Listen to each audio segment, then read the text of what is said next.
She thought the worst thing a person could do was lie to your face. She was wrong. The worst thing is when they do it while holding your hand, looking you in the eyes, saying I love you, and meaning none of it. Vivian Hartwell was 14 days away from the wedding she had spent 3 years building toward. Then her little sister walked through her front door and destroyed everything in under 4 minutes. What followed wasn't heartbreak. It was demolition. This is the story of a woman who lost everything and walked straight into the arms of the most dangerous man in Seoul. If this story finds you tonight, hit like, drop a comment with the city you're watching from. I want to see how far this has traveled. Follow along to the very end. You won't want to miss what's coming. Plus, the cherry blossoms were her idea. Vivian had spent 3 weeks convincing the florist that cherry blossoms in late October were not only possible but necessary, that the entire aesthetic of the wedding depended on that specific softness, that particular shade of pale pink against the white stone of the Hartwell family chapel. She had drawn it out on drafting paper at 2 in the morning, the way she drew everything that mattered to her, pencil moving in long, careful strokes, until the image in her head became something real and visible in hers. That was who Vivian was. She built things. She made the invisible tangible. She took empty space and filled it with structure and intention and beauty.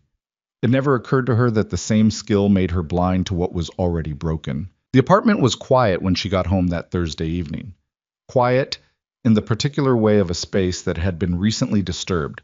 A chair slightly out of place, a jacket on the hook that shouldn't have been there yet, the faint smell of a perfume that wasn't hers hanging in the air like a question. She registered all of it, filed it under nothing, because she was tired, because the meeting with the venue coordinator had run 2 hours long, because she had 17 messages from the caterer, and a sourcing issue with the table linens, and exactly 14 days left before she would stand in front of everyone she had ever loved and say words she had been rehearsing in her sleep. She dropped her bag on the kitchen counter, filled a glass of water, drank half of it standing at the sink, looking out at the gray London sky going dark over the rooftops.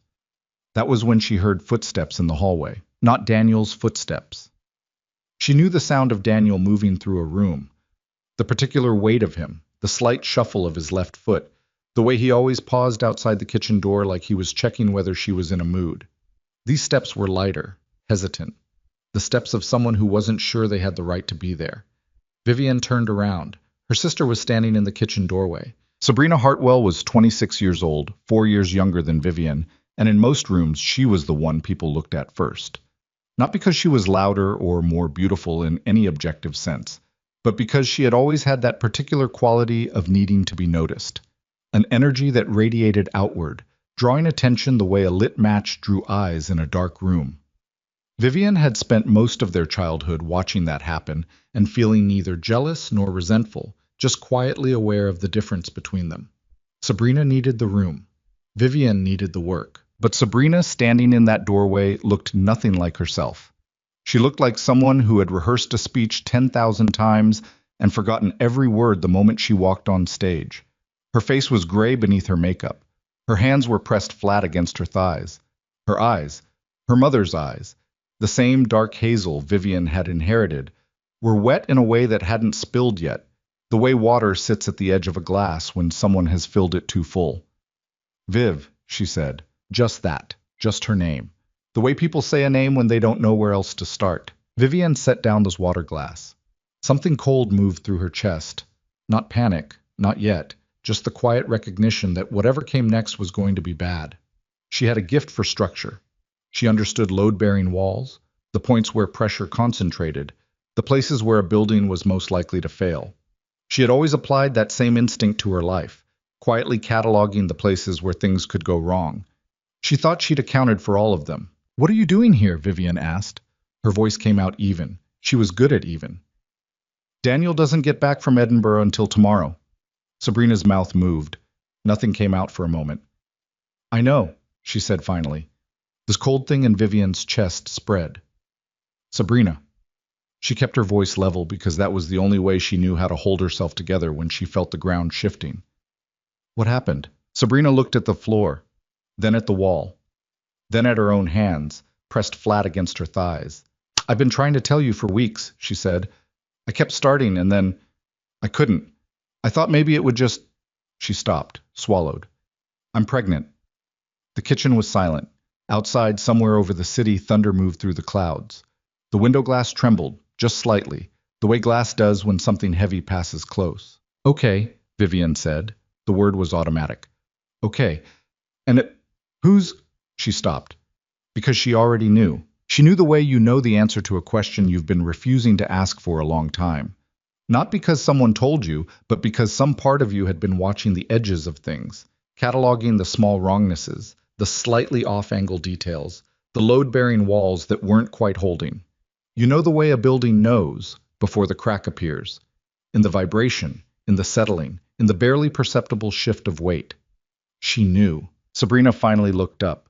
Her eyes were spilling now, silent tears running straight down her face, and even in that moment, Vivian noticed with the cold, detached part of her brain that her sister cried beautifully, without ugliness, without the red swollen face and ragged breathing that crying usually produced.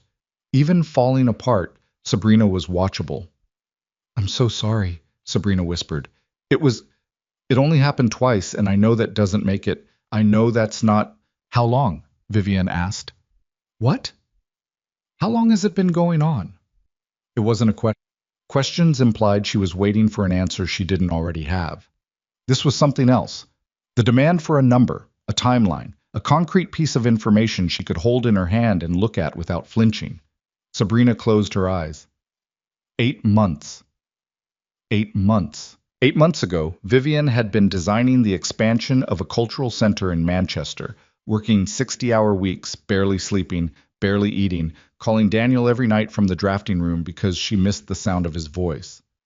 8 months ago, she had been in love the way she had always been in love. Quietly, completely, with the same total commitment she brought to everything she built. No performance, no conditions, just the real thing, which she had always believed was the strongest thing. 8 months. She became aware that her hands were shaking. She pressed them flat on the counter, the way Sabrina had pressed her hands against her thighs, and the symmetry of that gesture sent something through her that was almost funny, almost unbearable. "Get out," Vivian said. "Viv, I need you to get out of my apartment." Still even, still controlled, the voice of a woman standing on top of something that was collapsing and refusing to move. "Right now, Sabrina, please." Sabrina took a step forward. "I can't just... I need you to understand that I understand exactly what you did." The control slipped, just for a second. A hairline fracture, a crack too fine to see unless you knew what to look for. "I understand every single thing you did. I need you to not be in my apartment right now." Sabrina left.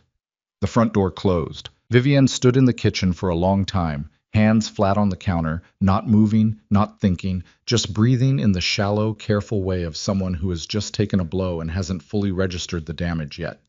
The thunder rolled again, closer now. The first rain hit the windows. Big drops, heavy and cold, streaking down the glass like something being erased. Then she walked into the bedroom. The wedding dress was hanging on the back of the wardrobe door. She had picked it up from the final fitting 3 days ago, and it had been hanging there ever since in its garment bag, this pale, beautiful, immovable fact of her future. She had never been a woman who dreamed about wedding dresses. That had always been Sabrina's territory, the bridal magazines left open on the coffee table, the opinions about lace versus silk, the detailed fantasies about a perfect day. Vivian had chosen this dress because it was elegant and well-constructed, and because when she had stood in front of the mirror in the boutique fitting room, she had thought, "This is a dress for someone who knows what she wants." She unzipped the garment bag, stood looking at the dress for a moment.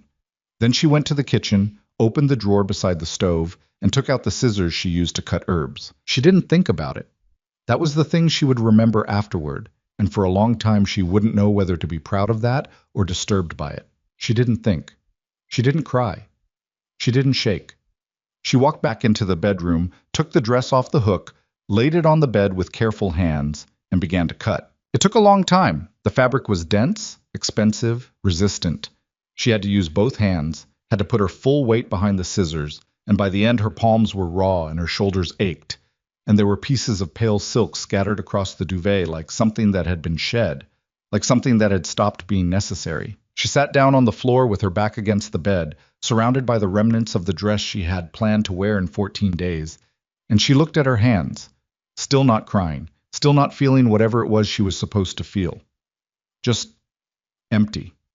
The particular emptiness of a building after a demolition before the clearing crew comes. The silence of something that used to stand.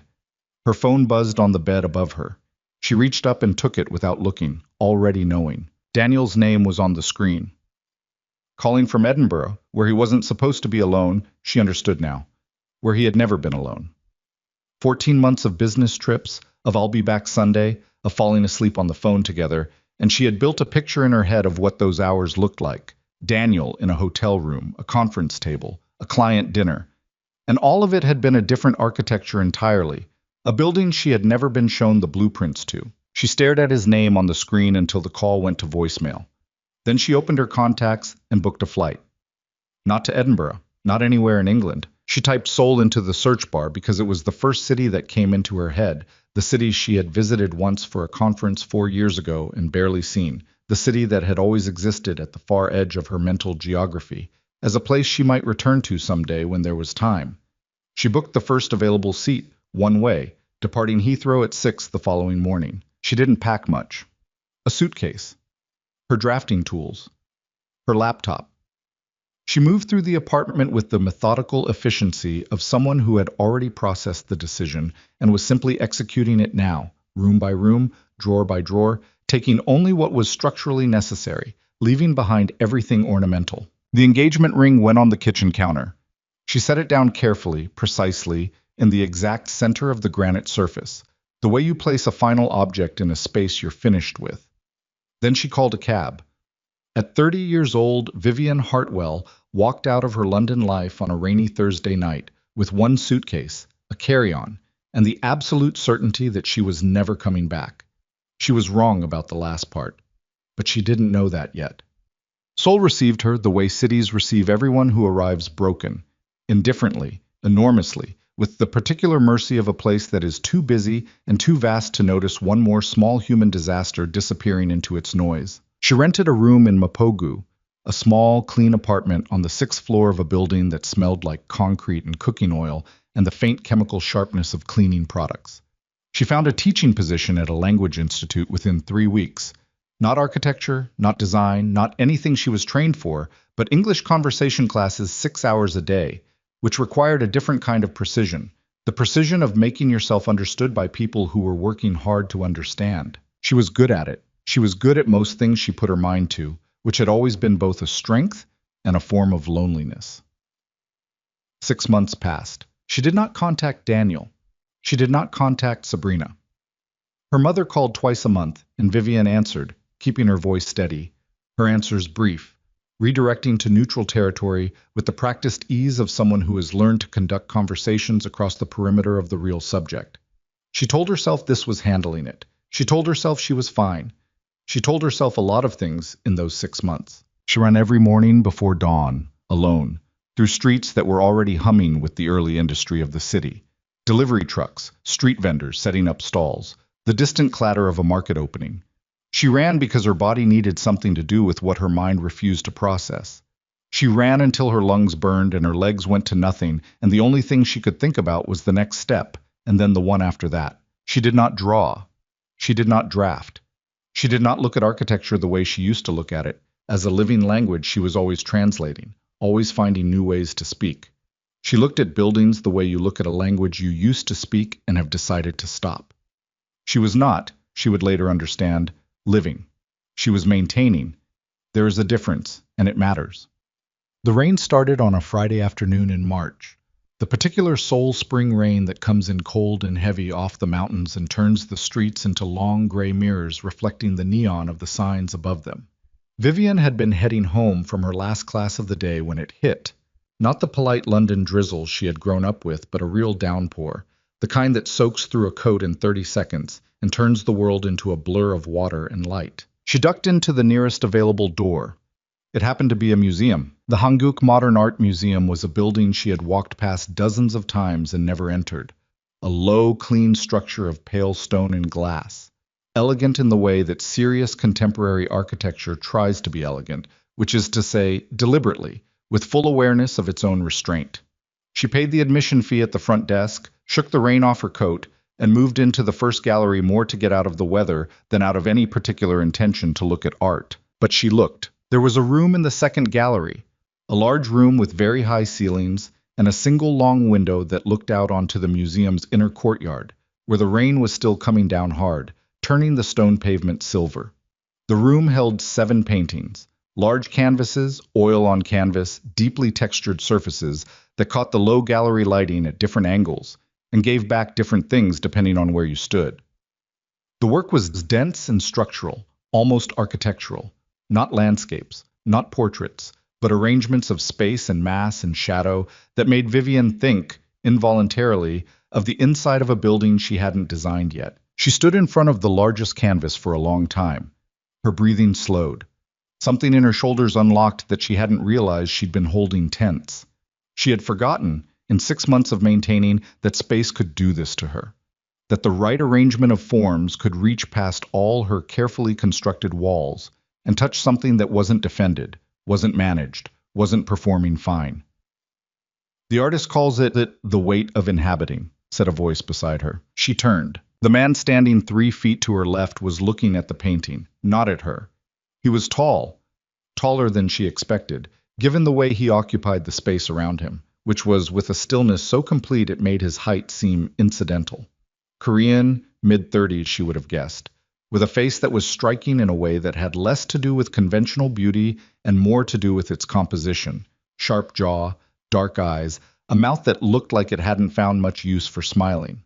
He was wearing a dark coat, unremarkable in quality, except that quality like that is never unremarkable. It just pretends to be. His hands were at his sides. He was looking at the painting with the focused, unhurried attention of someone who does not need to perform being interested. Vivian turned back to the canvas. "That's an odd title," she said. She hadn't intended to say anything. He meant it literally. His English was perfect, not learned, not accented in the way of someone translating in real time, but the English of someone who had lived in it long enough for it to become a secondary instinct. The weight you feel inside a space, how some rooms hold you differently than others. "I know what he meant," she said. "I'm an architect." A beat. "Were," she corrected, before she understood why she was correcting herself. He looked at her then, for the first time. The directness of it was startling. Not rude, not intrusive, just completely without performance. The way a person looks at something when they are actually trying to understand it. "Were," he repeated. "Past tense," she said, and looked back at the painting. "It's nothing." He didn't push. He didn't pivot to a different topic with the conversational reflex of someone filling an awkward silence. He simply returned his attention to the canvas, and they stood there in the quiet of the gallery, the rain running down the long window in the far wall. And something about the ease of that, the absence of expectation in it, loosened something in Vivian's throat that she hadn't known was tight. "Are you here for the exhibition?" she asked. "I own the building," he said. She looked at him. "The museum," he clarified, with no particular inflection, as if this were a minor administrative detail. "Right," she said. "Kangjun-seo," he said. He didn't extend his hand, didn't adopt the posture of introduction. No shift in weight, no realignment toward her. Just his name, offered plainly, the way you offer a fact. "Vivian Hartwell," she said. He nodded. They looked at the painting for another minute in silence. "You said where," he said then. "Why?" "I told you. You said it's nothing. It's not nothing." He wasn't challenging her. His voice was flat and even, like someone reading coordinates from a map. "You said it, then corrected yourself, then dismissed it. Those aren't the movements of someone who thinks it's nothing." Vivian's jaw tightened. "Do you always analyze people you've just met?" "Yes," he said. She almost laughed. She hadn't laughed in a long time, and the impulse surprised her, arrived without warning from somewhere she thought she'd closed off. "I had a difficult year," she said. "I'm not practicing architecture here. I teach English." "Why Seoul?" "It was the first city that came up." A pause. "That's not a reason," he said. "No," she agreed. "It isn't." She turned and walked away from the painting toward the next gallery. She half expected him to follow, half expected him to not. He did neither immediately. And then, when she was already in the doorway of the next room, she heard his footsteps, unhurried, behind her. They moved through the rest of the exhibition without conversation, stopping at different points, occasionally arriving at the same canvas at the same time, and standing in the silence that had developed between them, which was not comfortable exactly, but was not uncomfortable either. It was the silence of two people who have established that neither of them is going to pretend. By the time they reached the final gallery, the rain had slowed to a gray drizzle. The light through the windows had gone soft and low. "I'll have someone bring a car around," Junso said. "I don't need—" "It's still raining." His tone wasn't solicitous. It was simply factual. "You have a coat that's still wet. The nearest subway is 12 minutes on foot. I'm going in the same direction." A slight pause. "Probably." Vivian looked at him. "You don't know what direction I'm going," she said. "No," he agreed. She almost said no. The reflex was there. The self-sufficiency that had calcified into something harder over the last 6 months. The habit of needing nothing from anyone, because needing things led to owing things, and owing things led to the particular vulnerability she had decided she was done with. But the coat was wet, and the rain was still coming, and something about this man's absolute refusal to be charming or solicitous, or anything other than what he appeared to be made, refusal seemed like the more artificial choice. "Fine," she said. The car was a black sedan, long and quiet, with a driver who said nothing. Junseo got in on one side, Vivienne on the other, and the city moved past the windows in the rain-blurred neon way it did at dusk, all color and reflection and the impression of movement without destinations. He asked for her address. She gave it. Neither of them spoke for several minutes.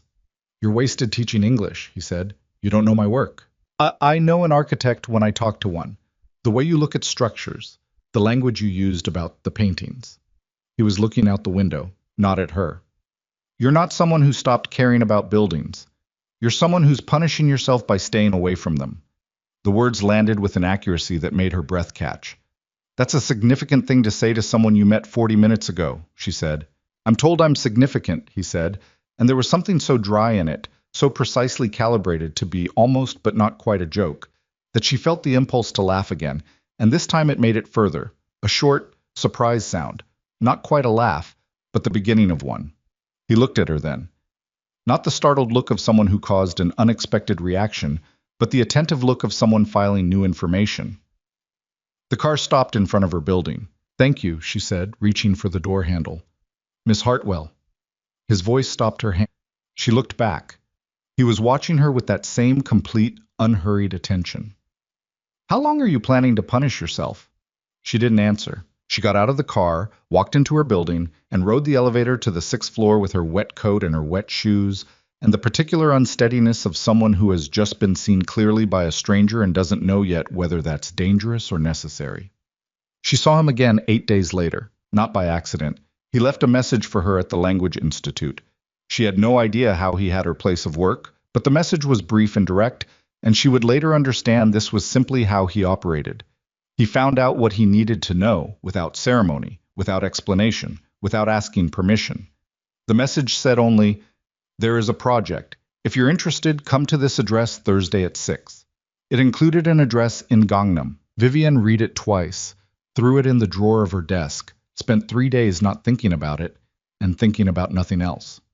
She went on Thursday. The address was a building currently under renovation, a 6-story structure on a quiet street, stripped to its skeleton on the upper floors, the lower levels a controlled chaos of materials and equipment, and workers who fell silent when she and Junseo walked through. He handed her a set of drawings and didn't explain himself, just stood back and watched her look at them. They were bad drawings. Technically competent but architecturally timid. A renovation plan that missed the bones of the building entirely, that proposed to cover what was interesting about the existing structure with generic commercial surfaces, that treated the space as a container rather than an environment. "Who drew these?" she asked. "The firm I hired." "Why are you showing them to me?" "Because they're wrong," he said. She looked up at him. "The load-bearing wall on the 3rd floor," she said. "If they remove it the way this drawing proposes—" "I know. Then why—" "Because I want to know if you see it too," he said. She looked at the drawing again, then at the exposed structure around them. The old brick and steel, the good bones of a building that had been standing for 50 years and could stand for 50 more with the right intervention. Something moved in her chest, old and familiar and unwelcome. "I'm a teacher," she said. "You were an architect." He paused. "You could be again." She handed the drawings back to him. This isn't, you can't just, she stopped, looked at the building instead of at him. I don't have my registration here. I don't know the Korean building codes. I don't have the infrastructure for a project like, those are logistics, he said. They're solvable. I'm not asking about logistics. Then what are you asking? He held the drawings without looking at them, his eyes on her face, that same clear, unflinching attention that she had not been able to stop thinking about for 8 days. I'm asking if you want to come back, he said. It was the simplest thing anyone had said to her in 6 months, maybe longer. Not are you okay? Not what happened. Not the careful, distant questions her mother asked twice a month in order to avoid the real conversation. Just, do you want to come back? As if it were that simple, as if she were the only relevant variable. She took a breath. I'd need to see the full structural survey, she said. Something shifted at the corner of his mouth. Almost nothing. She was watching closely enough to catch it. I'll have it sent tonight, he said. She looked at the survey. She looked at it for 4 hours. At the kitchen table of her 6th-floor apartment, with coffee going cold beside her and her drafting pencils laid out in a row. Still in their case, still unused, the way she had carried them from London to Seoul like an obligation she wasn't ready to meet yet. She took the first pencil out at 11 o'clock that night. She didn't sleep. By 6 in the morning, she had 20 preliminary sketches laid out across the table in the kitchen floor. The first real architectural thinking she had done in 6 months, and her hands were smudged with graphite, and her coffee was stone cold, and she was breathing differently than she had in a long time. Faster, sharper, alive in the way you get when a problem is eating at your brain and you're eating back. She looked at the sketches. She thought about the building's bones, the existing structure, the story, the old brick told about the space it enclosed. She thought about Kang Jun-seo standing in a half-demolished building at 6 in the evening, handing her bad drawings and waiting to see if she knew they were bad. She thought about the way he had said come back, as if it were an instruction rather than an invitation, and as if he were confident enough in his own reading of her to make that distinction. It irritated her. It had been irritating her for 8 days. She called the number on the message. He picked up on the second ring. The staircase is in the wrong position, she said without preamble. A pause. Good morning, he said. The staircase is structurally in the wrong position, and the current plan compensates for it by taking load off the north wall in a way that destabilizes the entire 3rd floor. Moving it 4 meters west solves the structural problem and opens the 2nd floor plan in a way that actually uses the building's existing light. Another pause. Slightly longer. Are you available this morning? He said. I'm a teacher, she said. I have a class at 9. After. She looked at her sketches scattered across the floor. 20 drawings, 6 hours of work. Her hands still smudged with graphite. After, she agreed. That was how it started. Not with a conversation, not with a proposal, not with anything she could have described afterward as a decision, exactly. More like a series of small movements in a direction, each one manageable on its own, each one leading to the next without announcing where they were going. She consulted on the building. He paid her a consulting fee that was substantially more than she quoted, without discussion, in the way of someone for whom the specific numbers are less important than the principle of paying correctly. She drafted plans. He reviewed them with the focused attention of someone who had taught himself enough architecture to know what he was looking at, which made him a difficult client in the best possible way, the kind who asks questions that force you to be precise. They worked together for 6 weeks. She learned, in fragments, who he was. Not from him. He offered very little about himself, and she had learned not to push, which was itself information about the kind of man he was. But from the texture of the world he moved through. The way security materialized around him in certain spaces without ceremony, the particular deference of people in rooms with him, the calls he took and the brevity with which he handled them, the way entire arrangements of a place would shift around his presence without him appearing to notice. She asked him once directly, "What is it you actually do?" They were standing on the third floor of the building, the new staircase framework going up around them, and he turned to look at her with the expression she had already started to recognize. Not surprised, not guarded, just weighing something. "Finance," he said. "That's not what I asked." A silence. "I run an organization," he said. "It has interests in finance, in property, in other things." "Other things," she repeated. "Yes." She looked at him for a moment, at the stillness of him, The absolute self-containment, the way he inhabited a space, as if he owned it, even when, as she had observed, he literally did. Okay, she said, and turned back to the framework. She filed what she knew alongside what she didn't know, and built a picture that was structurally sufficient without requiring her to examine its load-bearing walls too closely. She was an architect. She understood selective examination. She understood that some buildings were safe to occupy without knowing everything about how they'd been built.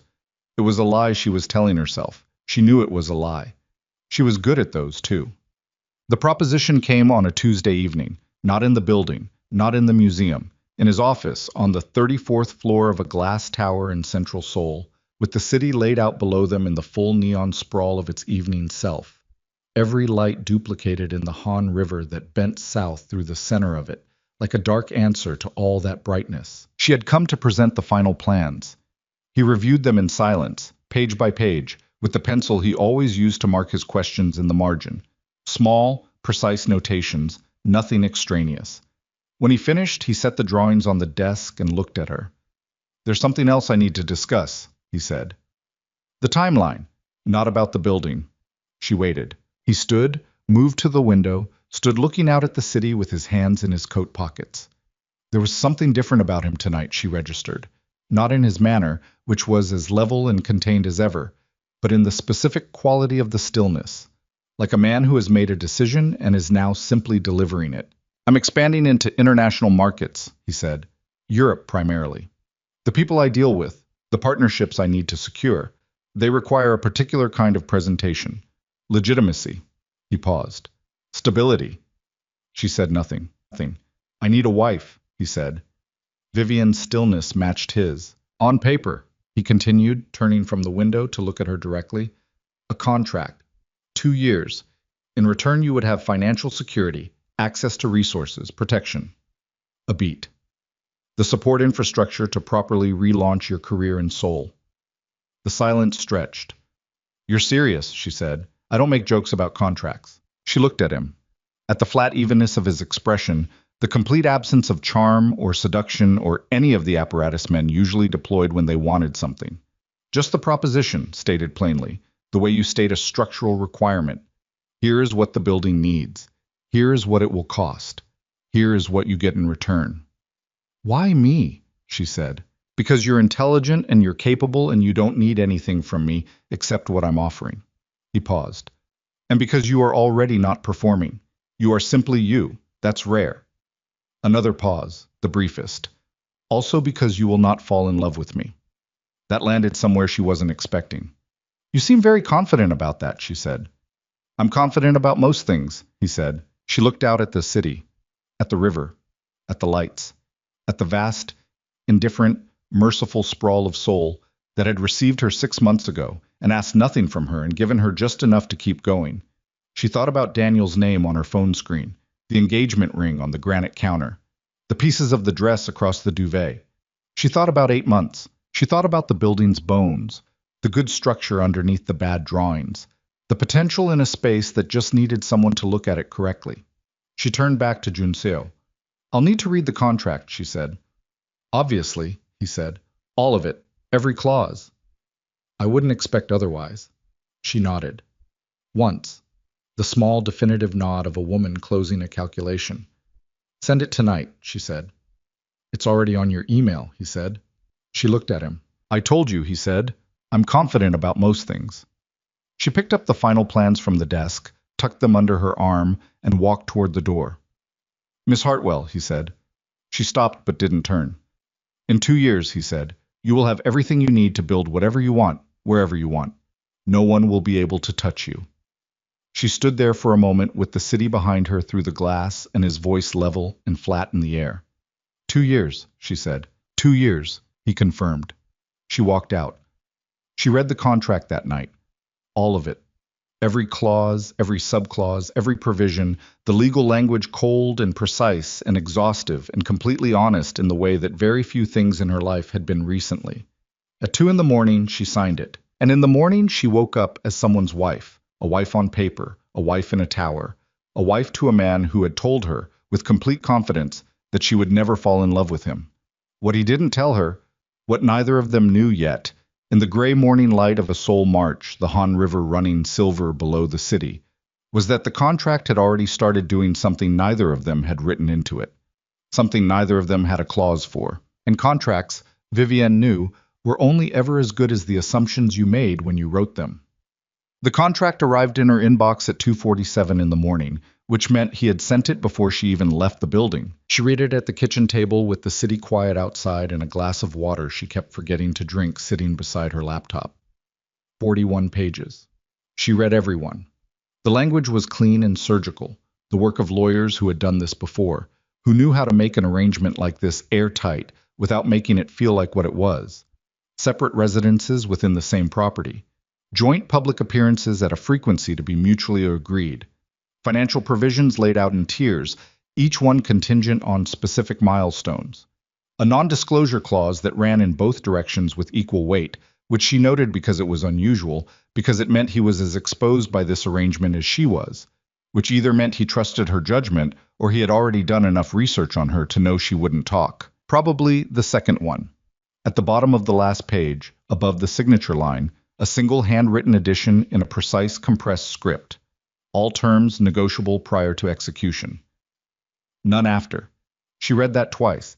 Then she picked up the pen she used for drafting, the one with the good weight, the one that moved the way she thought, and signed her name in the space provided, Vivienne Hartwell.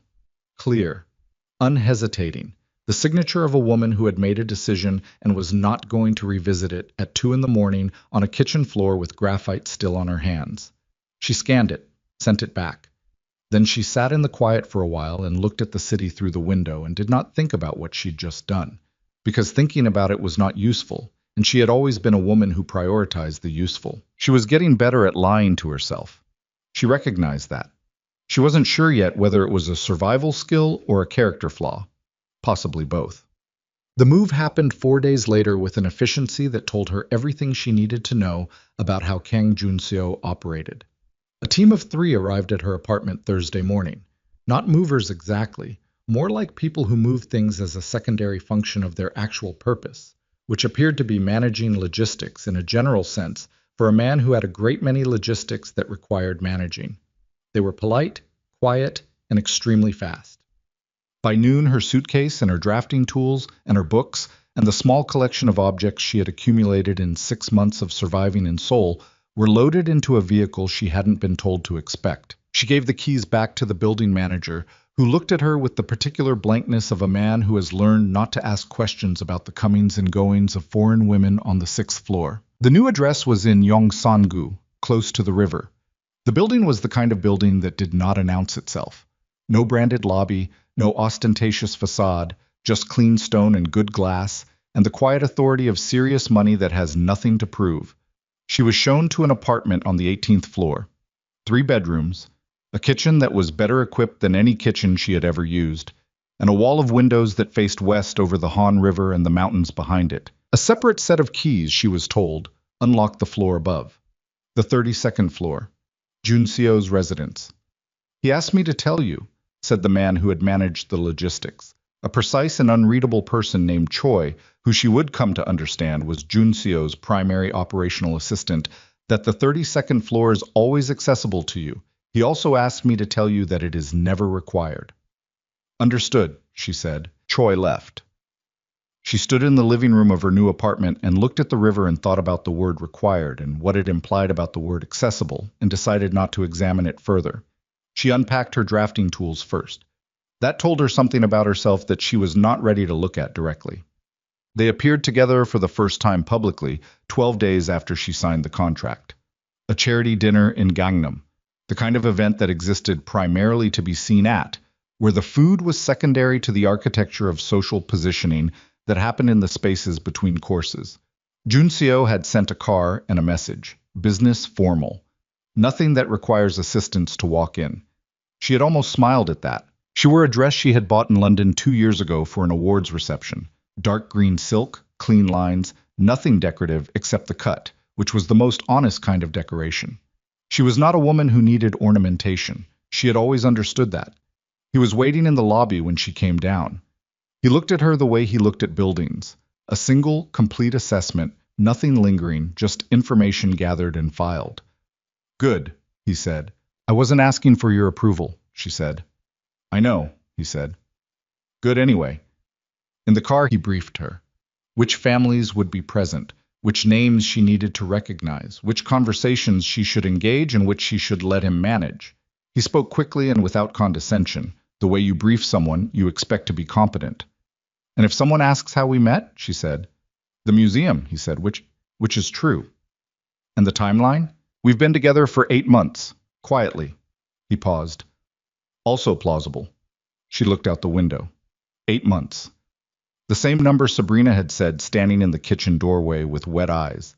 She hadn't noticed that until now, and the coincidence landed in her chest with a dull, unpleasant weight she immediately buried. If anyone gets specific, she said. They won't, he said. People don't ask direct questions about things they're afraid to know the answers to. She looked at him. In my experience, he added, which was the closest he ever came to a qualifier. The dinner was exactly what she expected and nothing she was unprepared for. She had attended enough professional events in her London years to know how to move through a room like this, how to listen more than she spoke, how to ask questions that gave the other person the impression of being deeply interesting, how to maintain a posture that communicated confidence without competition. She was good at this kind of performance. She had just never performed it beside someone before. Junseo was a revelation to watch. Not because he was charming. He wasn't. Not in any conventional sense. He didn't tell stories, didn't flatter, didn't deploy any of the usual social weapons of powerful men at expensive dinners. He was simply, completely present, the quality of his attention so total that the people he spoke with seemed to grow slightly larger in its beam, as if being fully observed were itself a form of recognition they hadn't known they needed. She watched a senior executive from a major Korean conglomerate visibly restructure his pitch mid-sentence under the weight of Junseo's attentiveness. She watched two women from different social orbits both orient toward him simultaneously without appearing to notice they were doing it. How was, she thought, the human equivalent of a very well-designed room. Not beautiful exactly, just structurally correct. Everything in the right relationship to everything else. At one point, across the width of a conversation she was having with the wife of a government minister, she felt his hand settle at the small of her back. Light, brief. Gone within 3 seconds, probably before anyone who hadn't been paying attention would have registered it. But her spine registered it. Her whole nervous system registered it. The way a building registers a change in load.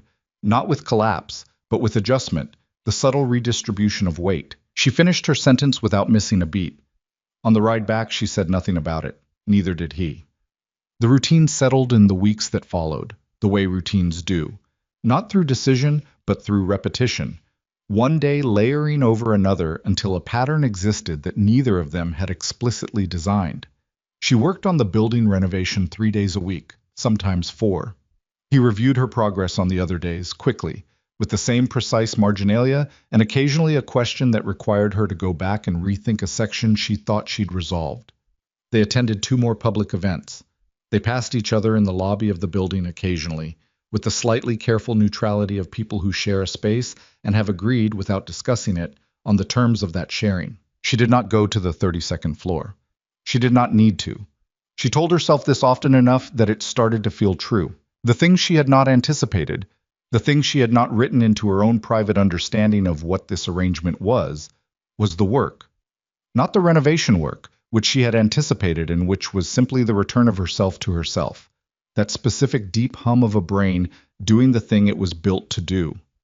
What she hadn't anticipated was what it felt like to do that work and have it witnessed by someone who was paying full attention. He asked her once, standing on the 3rd floor of the building with the new staircase going up around them, why she had specified this particular stone for the interior surface of the east wall. Because it's the original material, she said.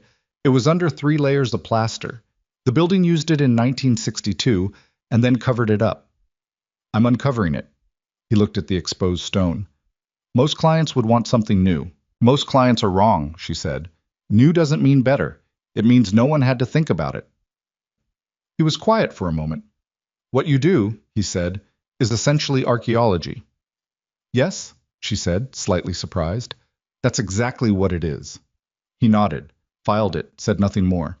She thought about that conversation more than was reasonable. She was aware of that. The complications started arriving 5 weeks in, which was, she thought later, almost impressively restrained. The first was a woman named Oh Soo-jin. She arrived at the building site on a Wednesday morning while Vivian was on the second floor reviewing the revised lighting plan with the site foreman.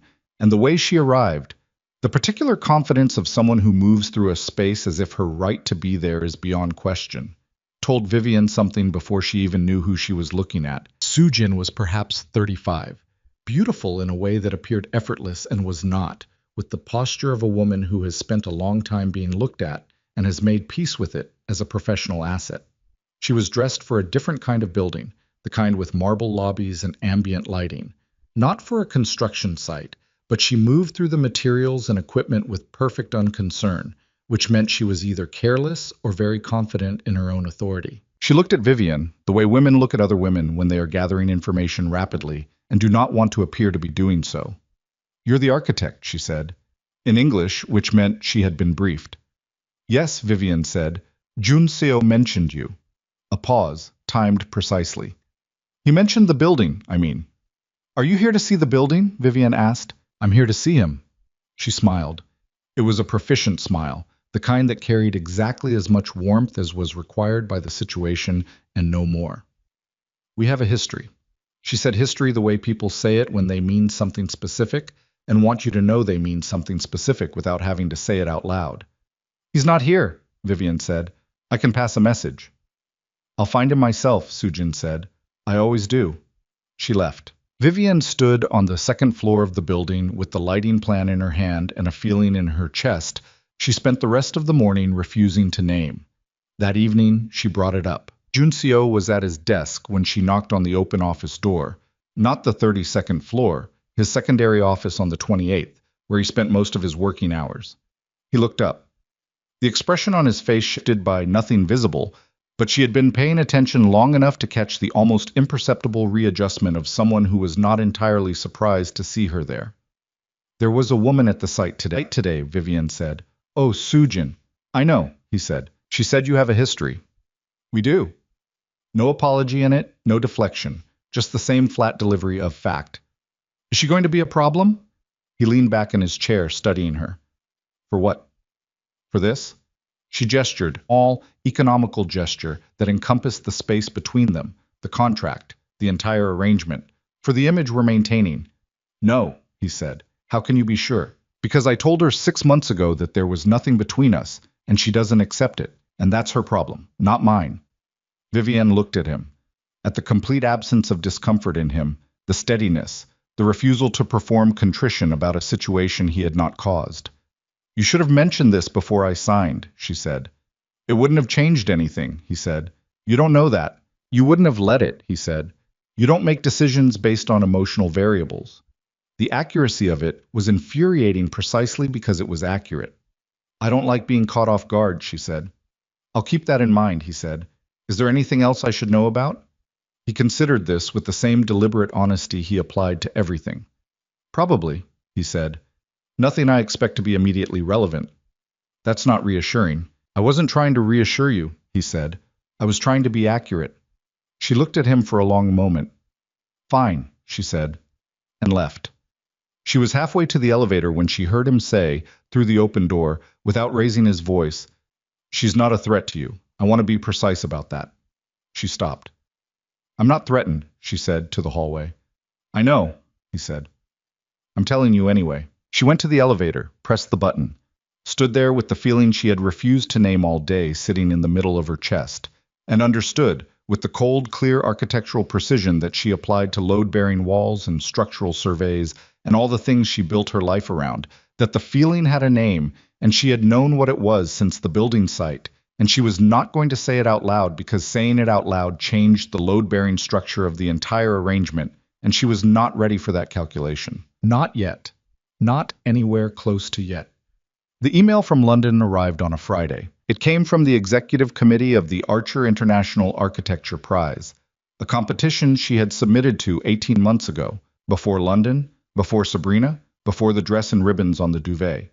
She had submitted a project she'd designed for a mixed-use cultural complex in East London, a project she was proud of in the precise, unsentimental way she was proud of anything she'd built, Not because it was beautiful, though it was, but because it solved the problem it was given to solve in a way that no one else had thought to try. She had forgotten she had submitted it. The email told her she was a finalist. The awards ceremony was in London, 7 weeks away. Attendance strongly encouraged. She read the email 3 times, standing in the kitchen of her 18th floor apartment with the river going silver in the late afternoon light and the specific sick vertigo of someone who has run very far and very fast and looked up to find the thing she was running from, waiting exactly where she had always known, on some level, it would be. London. She put the phone down on the counter, picked it up, opened a reply window, typed, "Thank you for the notification. I will be unable to attend in person and ask that any representation be managed via." She stopped, deleted it. She stood there for a long time. Then she heard the knock at her door. Junseo did not knock the way most people knocked. He knocked once, a single clean impact, as if knocking twice would imply he wasn't certain he had the right door. She opened it. He looked at her face. Read it in the single, complete way he read everything. "What happened?" he said. She handed him the phone without saying anything. He read the email, handed it back, said nothing for a moment. "You're going," he said. "I haven't decided." "You're going," he said again, and it was not a question or an instruction but a statement of something he appeared to regard as already settled. "It's your work. Your name on a finalist list. You're going." "It's London," she said. "I know where London is." "They'll be there," she said. The first time she had said they to him, out loud, since any of this had begun. It hung in the air between them like a structural problem neither of them had fully measured yet. He looked at her steadily. "Yes," he said. "They will." She pressed her back against the doorframe, felt the cold metal of it through her shirt. "I can't," she started. "You can," he said, "and you will, because the person who ran from London did not spend 6 months rebuilding herself from scratch in order to keep running. His voice was level and completely without gentleness, and that was exactly why it worked, because she was not reachable by gentleness right now, only by precision. "The woman who signed that contract doesn't hide." Vivian looked at him, at the way he was looking at her, not with pity, not with concern, but with the clear, direct certainty of someone who has already decided what she is capable of and is simply waiting for her to catch up. She looked down at the phone in her hand, the email on the screen, her name in the subject line, her work in the body of it, her real work, the thing she had made when she was still fully herself before everything collapsed. "If we go," she said carefully, "it would have to be together." "Obviously," he said, "it would be public, in a way the Seoul events haven't been." "I understand." "And you're comfortable with that?" He looked at her with something that might, in a different man, have been impatience. In him it was simply the look of someone who does not consider the question worth the air it takes to ask it. "Book the flights," he said. She looked at him for another moment. At the total absence of hesitation in him, the complete and entirely irrational solidity of him standing in her doorway in the late afternoon light. 2 years, she said. It wasn't clear, even to her, what she meant by it. A reminder. A boundary. A line drawn around something she could feel but couldn't quite name yet. Something that was getting larger in the space between them day by day, that neither of them had written a clause for, understood it anyway. 2 years, he said, and said nothing else. And she stood there after he left with the Han River going dark outside, and the phone warm in her hand and the email from London glowing on its screen, and she understood, in the way you understand a structural failure, slowly first and then all at once, that she had made a serious miscalculation, not about London, about him, about what this was becoming, about what it had possibly already become, without her signature, without her consent, without a single clause in the 41 pages she had read at 2 in the morning and signed with the pen she used for drafting. She had told herself she wouldn't fall. He had told her she wouldn't fall. They had both been wrong, and the terrifying thing, the thing that sat in her chest like a load-bearing wall that had just shifted, was that she was no longer sure she wanted to catch herself. She booked the flights that night, not because he told her to. She was precise about that in her own mind.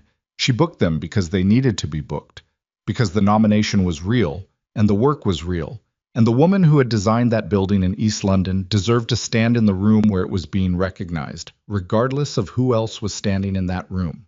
She booked 2 seats in business class on a direct flight from Incheon to Heathrow, departure in 6 weeks, and she did it with the same methodical efficiency she brought to all decisions she had already made and simply needed to execute. Then she closed the laptop and sat in the dark for a while, and did not think about Junseo standing in her doorway saying 2 years back to her like a structural echo, like the sound a building makes when it settles.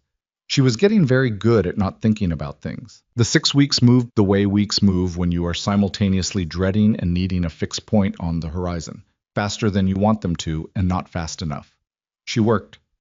The renovation on the Yongsan building entered its final phase, the interior surfaces coming together in a way that vindicated every decision she had argued for.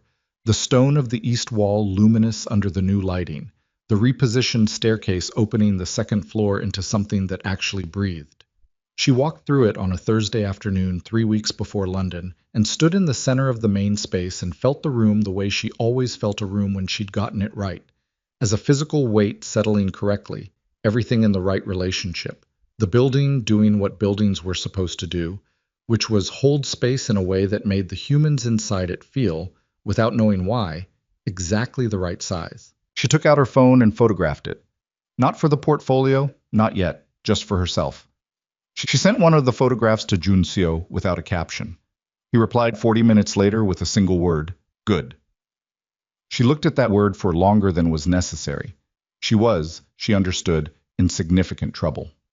The night before the London flight, Oh Soo-jin came back, not to the building site this time. To the lobby of the Yongsan apartment building at 9:30 in the evening, which meant she had gotten past the building's security, a fact that told Vivian several things she filed without examining fully. Vivian was returning from a late dinner with a potential client, still in the clothes she'd worn to the meeting, her coat over her arm, when she came through the glass doors and found Soo-jin standing near the elevator bank with the specific composure of a woman who has been waiting and intends for you to know she was willing to. For a moment, neither of them said anything. Then Soo-jin said, "I think we should talk." "About what?" Vivian said. Not a question. "About what you're doing here." Soo-jin's voice was controlled, beautiful, even. The voice of a woman who had learned to weaponize her composure. "About what you think this is." "I know what this is," Vivian said. "Do you?" Soo-jin took a step toward her. Not threatening, just closing the distance to the range where things said couldn't be taken back. "He told you it's business.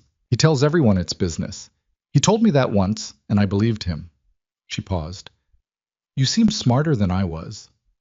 Vivian looked at her steadily. The tiredness in her legs from the long dinner and the longer day was a dull physical fact she was aware of and setting aside.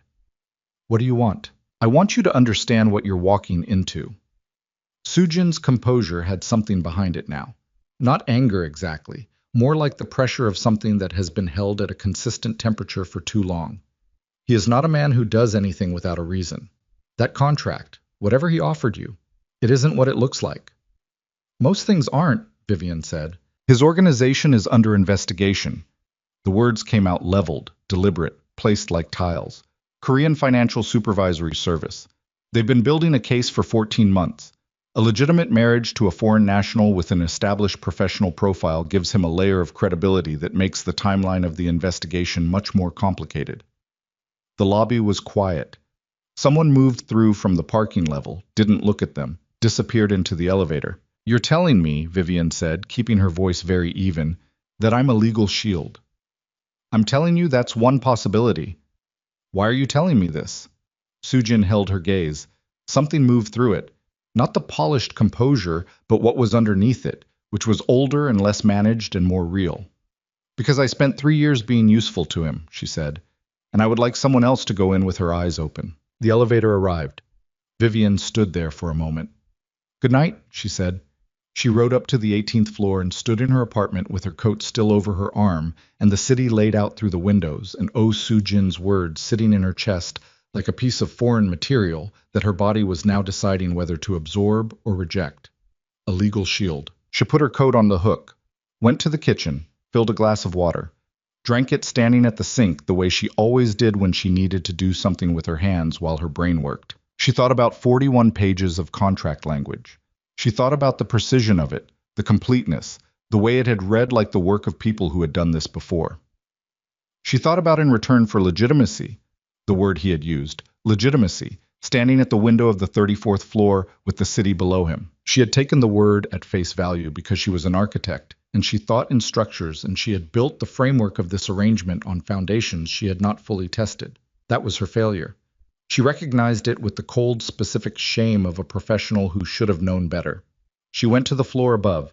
She knocked once. He opened the door in the way of someone who had been awake, which was simply that he opened it without delay, fully dressed, nothing disordered about him.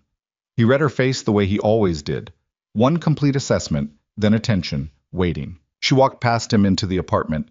She had been in it twice before, both times briefly, and it was what she had expected, spare, precisely ordered, the furniture chosen for quality without decoration, a room that gave away nothing about the man who lived in it, except that he was someone for whom excess was a form of noise. She turned to face him. "Korean Financial Supervisory Service," she said. She watched his face. He did not flinch. He did not look away. He did not arrange his expression into denial or surprise, which told her everything she needed to know before he said a word. Because innocent men deny and guilty men deflect, and Jun Seo did neither. He simply became, if possible, more still. "Who told you?" he said. "Does it matter?" "It matters for other reasons. Not for what you're asking." He moved to the window, stood with his back to the city in the way he stood sometimes, using the glass and the darkness behind it as a wall. "What do you want to know? Is it true?" "The investigation is real," he said. "It's been running for 14 months. The charge framing involves the movement of capital through structures they've characterized as irregular." He paused. "Their characterization is not entirely wrong." The air in the room changed. "And the marriage," Vivian said. "The marriage has value to me for the European expansion," he said. "That's true. It also has value as a stabilizing element in the investigation narrative." He looked at her directly. "Both things are true simultaneously. I didn't lie to you about the first thing. I didn't tell you about the second." "That's the same as lying." "Yes," he said. "It is." She stood very still. Her heartbeat was measured and slow in a way that had nothing to do with calm and everything to do with the particular stillness of a person who is deciding which of several available responses they are going to allow themselves. "What happens to me," she said, "if this investigation becomes a prosecution?" "Nothing happens to you. Your involvement is documented as professional and legitimate." "You didn't answer the question." He looked at her. His jaw moved once. "Your name is attached to mine in the public record. Investigators look at people adjacent to targets. You would be required to cooperate, which means they would look at your finances, your communications, your background." A pause. "They would find nothing, because there is nothing." "You decided that for me," she said. "You looked at my life and decided I was clean enough to be useful, and you built the contract around that calculation, and you did not tell me." He said nothing. "I signed something I didn't have the full picture for," she said. "That violates—" "The contract doesn't cover this," he said. "You're right, and I can have it voided, tonight, if you want. I'll call the lawyers and we can—" "Don't." The word came out sharper than she intended. She stopped, breathed. "Don't offer me the exit as if it resolves what you did." He stood very still. "It doesn't resolve it," he said. "I'm not suggesting it does." "Then what are you suggesting?" "Nothing." His voice was flat. Not defensive, not apologetic, just honest in the stripped, unadorned way of a man who has run out of usable positions. "I made a calculation. I was wrong to make it the way I did. I'm telling you that without qualification." "An apology," she said, "from Kang Jun Seo." "An acknowledgement," he said. "I don't apologize for decisions. I acknowledge when they were wrong." She looked at him. At the containment of him, the total structural integrity of the man, even in a moment where the structure had cracked, which somehow made the crack more visible rather than less. "The building," she said. "The renovation. Was that?" "No." The fastest response he had given. "That was exactly what I told you it was." "How do I know that?" "You don't," he said. "You have to decide whether my word means anything." "Based on what evidence?" she said. "Given tonight." He didn't answer. He had no answer for that, and they both knew it. And the silence that sat between them was not the easy silence of the museum or the focused silence of the building site, but something harder, the silence of two people standing on opposite sides of something broken, looking at it. She picked up her bag from where she'd set it down. I'm still going to London, she said. I know. Not for you, not for the image we're maintaining, for my work. I know, he said again. She walked to the door. Her hand was on the handle when he said her name. Not Miss Hartwell, just Vivian, the first time. She stopped with her back to him. I should have told you, he said. Not for the contract, for you specifically. You deserve the full structure. She stood there for a moment with his voice behind her and the door handle cold under her palm, and the word deserved landing in the same place. All the significant words landed when he said them, which was somewhere past the walls she had spent 6 months building. She opened the door. Don't use my first name again, she said, until you've earned it. She went back to the 18th floor. She did not sleep.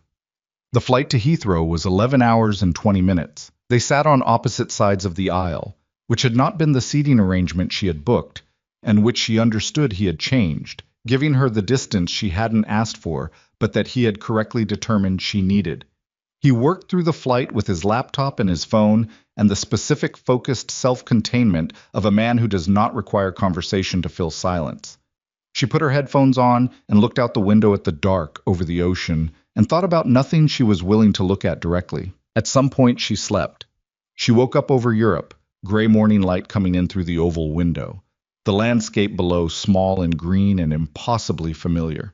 The sight of it did something to her chest that she refused to classify as grief. It was just recognition.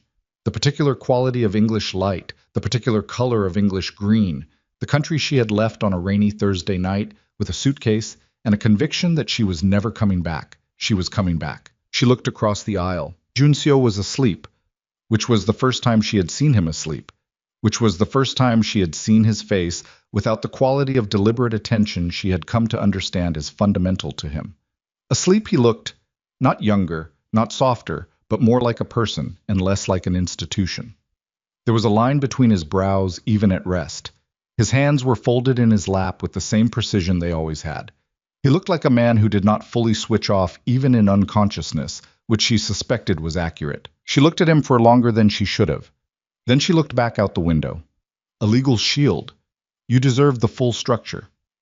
2 years. The plane began its descent. London received her with rain, which was appropriate. The Heathrow arrivals hall was bright and loud and smelled of coffee and institutional carpet, the specific smell of transit spaces that exist outside of time, and Vivian moved through it with her carry-on and her coat, and the specific braced tension of someone walking back into a place that had hurt them. The car Junseo had arranged met them outside the terminal. The driver was efficient and silent. The city came into view through the rain-streaked windows. The motorway first, then the outskirts, then gradually the recognizable textures of the London she had left 18 months ago, the streets she had run through and worked in and believed for a decade, were hers. They checked into a hotel in Mayfair, 2 suites on the same floor, a detail managed by Choi before they left Seoul, the kind of logistical precision she had stopped registering as remarkable.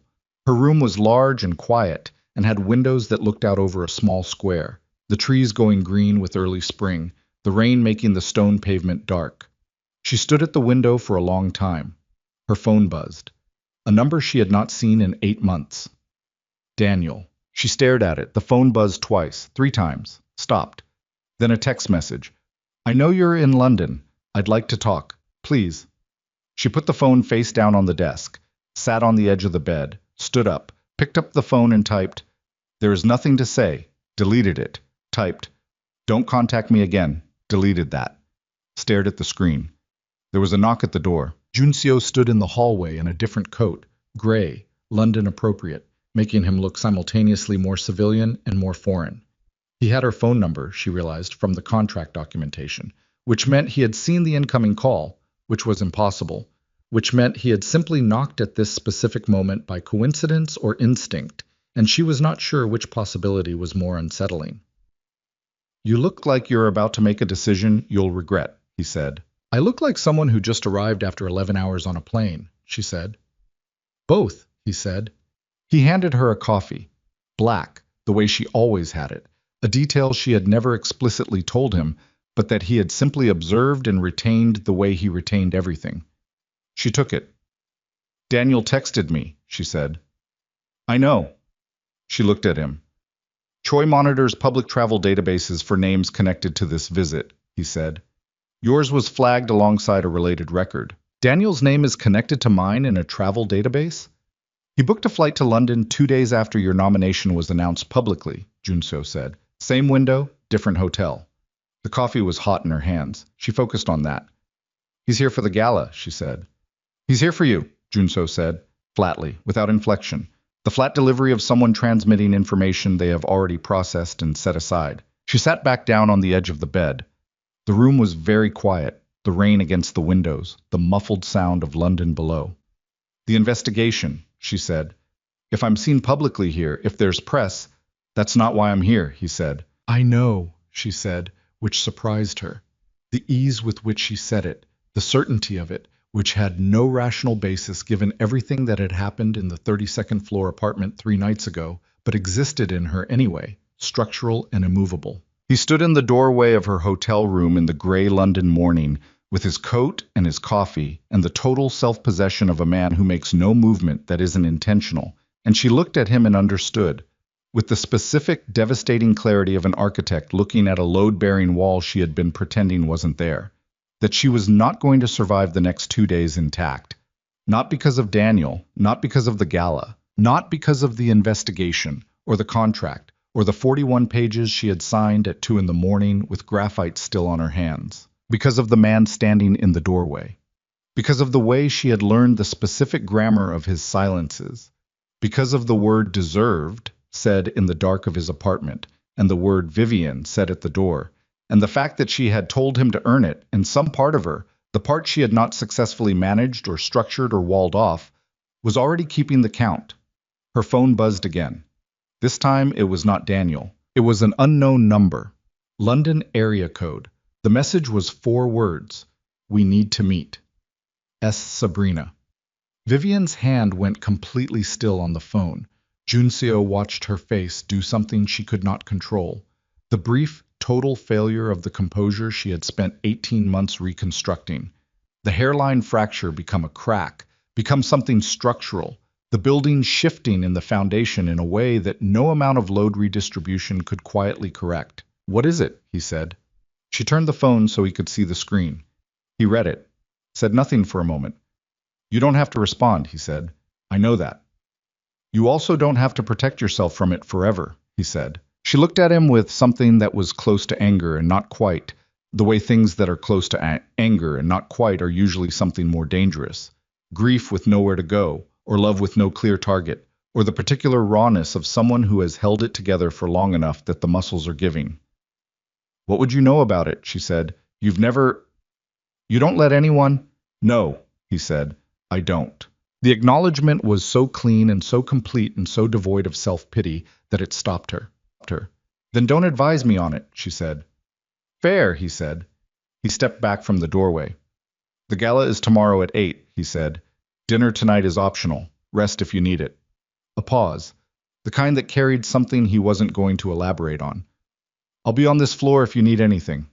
He left. She sat in the quiet of the London hotel room with the rain on the glass and 2 messages on her phone and a coffee. Going cold in her hands and the full weight of everything she had told herself, she was overpressing down on her chest like a structural load she had miscalculated entirely. She had come back to London to collect a prize for her work.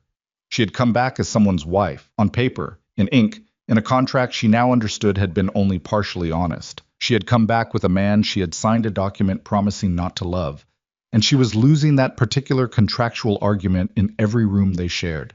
And now her sister was in this city, and Daniel was in this city. And tomorrow she had to walk into a room full of everyone who had watched her fall apart 18 months ago, and she had to stand there and be exactly the person she had rebuilt herself into, in a foreign city, on foreign ground, in a life that was still half fiction and half architecture and half something she had no word for yet, something that lived in the 18 inches of air between her and a Korean billionaire who had lied to her by omission and apologized without apology and said her name for the first time like it was a word he had been holding in his mouth carefully, making sure not to damage it. Her phone buzzed a 3rd time.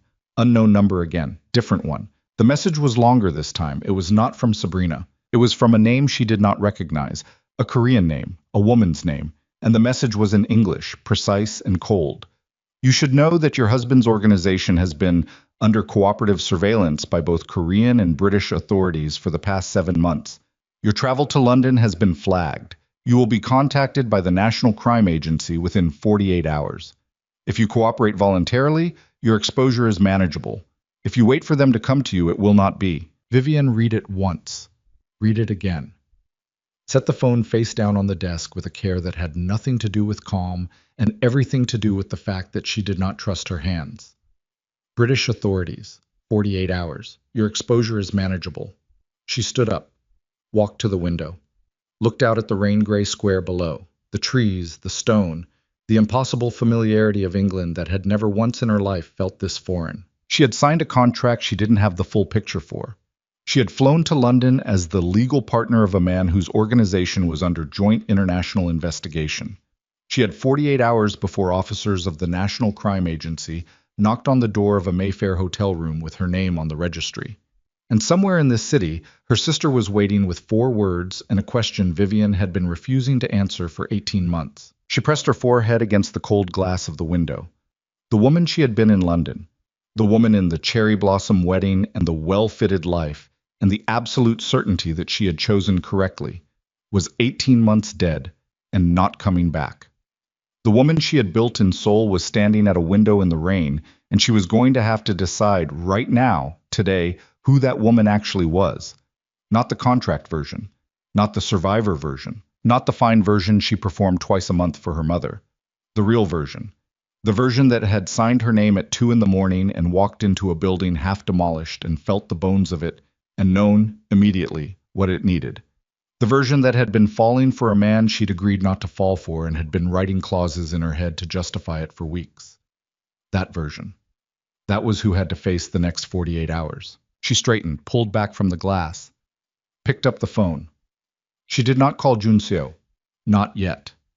Not until she knew what she was going to say, because she had learned, in 10 weeks of watching him operate, that you did not walk into a conversation with that man without knowing your position. She opened Sabrina's message instead, stared at it for a long time, then typed back 4 words. When and where. V sent it before she could reconsider, because the woman who had rebuilt herself from rubble in a 6th-floor apartment in Seoul was not the woman who had run. She was not the woman who had cut the dress and booked the flight and disappeared. She was the woman who had come out the other side of that, different, harder, more structurally sound. And she was not going to keep running, not from Sabrina, not from Daniel, not from 48 hours and the National Crime Agency, and not from the 32nd floor. She was going to walk into every room that scared her, starting tonight, starting now. Her phone buzzed with Sabrina's reply. An address, a time, and one more word beneath it. Please. Vivian put the phone in her pocket, put her coat on, checked the mirror once. Not for vanity, just the brief professional assessment of someone confirming their own structural integrity before entering difficult terrain.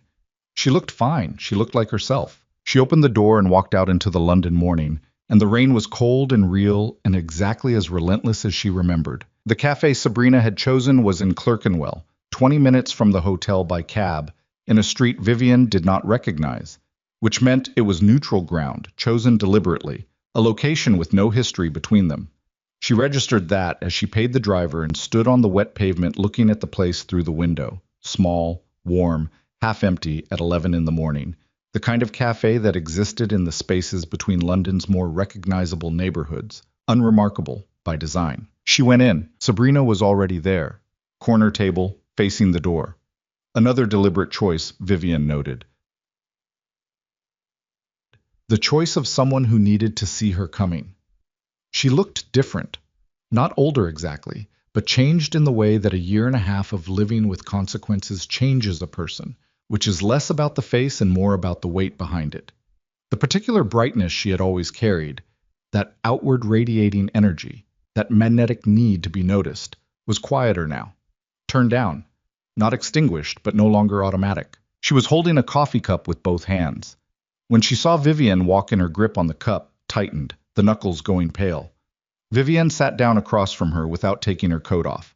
The silence lasted 10 seconds, maybe 15, long enough to be deliberate on both sides. You look well, Sabrina said.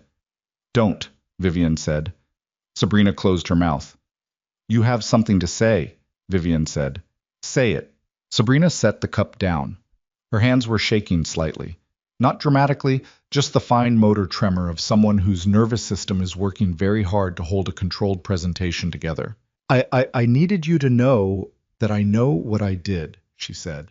I'm not here to ask for forgiveness. I'm not here to explain it in a way that makes it smaller than it was. I did what I did, and I knew what I was doing, and I did it anyway.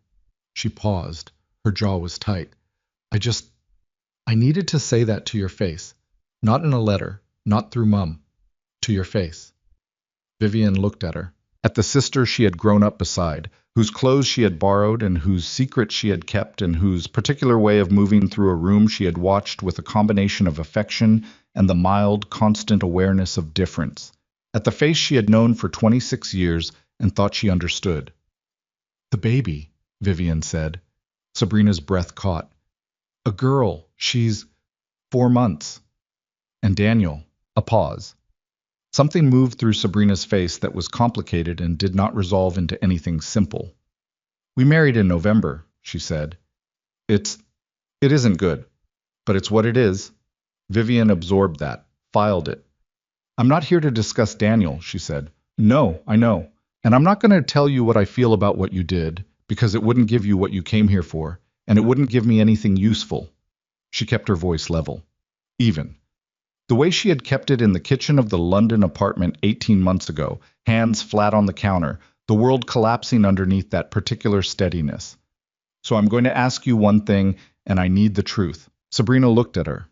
The hazel eyes, their mother's eyes, her own eyes, the genetic accident of shared inheritance, were full in a way that had not spilled yet. Did you know, Vivian said, that he was going to propose to me? A long silence. Yes, Sabrina said. The word dropped into the space between them like something that had been falling for a long time and finally reached the ground. When? Vivian said. 3 weeks before he did it. Sabrina's voice had gone very small. Not performed smallness, actual smallness. The voice of someone telling a truth they have been living with until it became structural, load-bearing, impossible to carry another inch. He told me he was going to propose. He said it was over between us, that it had been a mistake. A breath. I said okay. I told myself okay. And then he asked you and I... She stopped, pressed her lips together. I couldn't watch it. So you kept going, Vivian said. Yes. For 8 more months. Yes. The cafe was quiet around them. A coffee machine ran somewhere behind the counter. Rain against the window.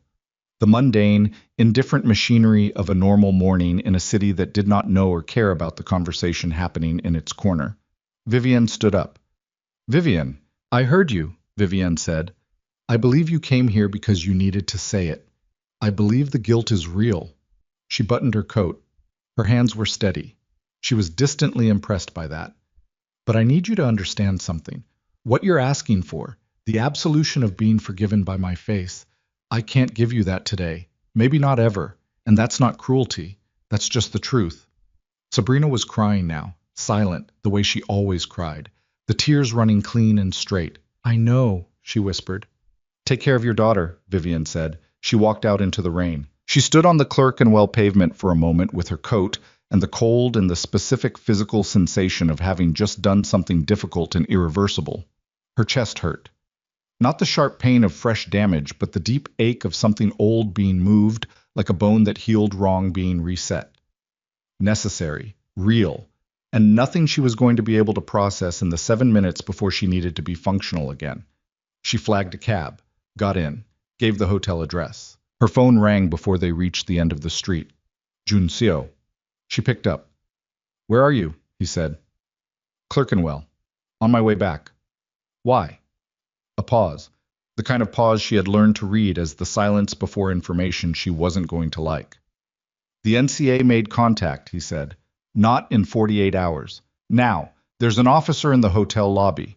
She closed her eyes for 2 seconds, opened them. How long have you known about the British component of this? She said. 3 weeks. Junseo. I was managing it. You were managing it, she repeated, her voice dropping to the register it went to when she was past the point where volume was relevant. You brought me to London knowing British authorities were already engaged, and you managed it without telling me. I didn't want— Don't. The word cut clean. Don't tell me what you didn't want. Tell me what I'm walking into. She heard him breathe. Her name is Detective Inspector Claire Marsh, he said. NCA Financial Crime. She wants a voluntary interview, not an arrest, an interview. There's a difference, and it matters. My legal team is already in the lobby. A pause. She wants to speak to you specifically, without me present. Vivienne watched London move past the taxi windows. The gray sky, the wet streets, the city she had left and come back to, as a different person into a different life, that was currently intersecting with a criminal investigation in a Mayfair hotel lobby. What does she know? Vivienne said. She knows you signed a contract. She knows the terms of the marriage. She knows the registration. He paused. She doesn't know what's real. The phrase landed. She didn't answer that. I'll be there in 10 minutes, she said, and ended the call. Detective Inspector Claire Marsh was a woman of perhaps 50, with the particular economy of movement of someone who has been doing precise work for a long time and has discarded everything that wastes energy. She was sitting in a chair in the hotel's small meeting room. Not the lobby. They had moved to the meeting room, Junseo's lawyers having apparently negotiated the location change. With a notepad and a cup of tea she wasn't drinking. She looked up when Vivienne came in and did the rapid professional assessment that Vivienne had learned to recognize in people who were paid to read other people. Two of Junseo's lawyers were in the room. Vivienne looked at them. I'd like to speak with her alone, Vivienne said. One of the lawyers started to object. She looked at him with the specific quality of attention that closes that kind of conversation. Alone, she said. They left. Marsh watched this without expression. Vivienne sat down, took her coat off, set it over the back of the chair. Miss Hartwell, Marsh said. Mrs. Kong, Vivienne said. For the next 14 months, something moved through Marsh's expression. Professional recalibration.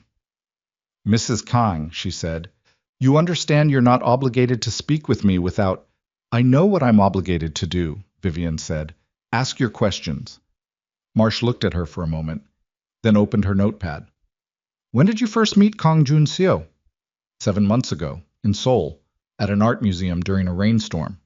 And the marriage. We married after a period of personal relationship. The timeline is what it is. The contract, Marsh said. We have documentation of a formal arrangement predating the marriage registration. You have documentation of a prenuptial agreement outlining financial terms, Vivienne said, which is a document signed by approximately 40% of couples who marry. Is that your evidence? Marsh's expression didn't change. She made a note. Your professional relationship with Mr. Kong predates the marriage, she said. I consulted on an architectural renovation. Yes. Paid consultation. All architectural consultation is paid. That's how professions work. The payment structure was competitive and documented, Vivienne said. You're welcome to request the invoices. Marsh set her pen down. The gesture was deliberate, a shift in register, out of the formal question and answer and into something more direct. Mrs. Kong, she said, I'm going to be straightforward with you, because I think you're a straightforward person, and I think the situation you're in is more complicated than you were told when you got into it. She paused. Your husband's organization has been moving capital through a network of property development vehicles. Some of those vehicles are registered to names that appear to be legitimate professionals. Architects, accountants, lawyers, people with clean records and established professional credentials whose names provide a layer of respectability to structures that are doing something else. Vivienne kept her face completely still. We're not suggesting you knew, Marsh continued. We're suggesting it's possible your professional involvement, your name, your credentials, your legitimate work, was used as cover for activities you had no part in and no knowledge of. The room was very quiet. And you want me to confirm that, Vivienne said. We want you to cooperate with an investigation that could, if it proceeds without your assistance, result in charges that include peripheral figures who were themselves used without full knowledge. A precise pause. We want to make sure you're not one of those figures. Vivienne looked at the notepad, the tea, the window behind Marsh's shoulder where London rain continued its patient, indifferent fall. She thought about 41 pages of contract. She thought about legitimacy, set at the window of the 34th floor. She thought about the building in Yongsan, the stone of the east wall, the repositioned staircase, the room that breathed when she got it right. She thought about the consulting invoices, the drafting plans, the 20 preliminary sketches on her kitchen floor at 6 in the morning. She thought about what Junseo had said, standing in the half-demolished building with the bad drawings in his hands. I want to know if you see it too. She thought about deserved. She thought about Vivian said once, at a door. My work is my work, she said. The renovation I designed is structurally sound and architecturally honest, and it is mine, from the first sketch to the final specification. If someone has attempted to attach another meaning to it, they did that without my knowledge and without my cooperation. She met Marsh's eyes directly. I will provide you with every document, every drawing, every invoice, every communication related to that project. I will do it today, voluntarily, without subpoena. And when you look at all of it, you will find exactly what I've told you, a building being done correctly by an architect who was given the latitude to do it correctly. Marsh looked at her for a long moment. And your husband, she said. My husband, Vivian said, and felt the words sit differently in her mouth than it had any other time she had said it, heavier, more real, is a man I cannot speak for. I can only speak for my own work, which I'm prepared to do fully and immediately.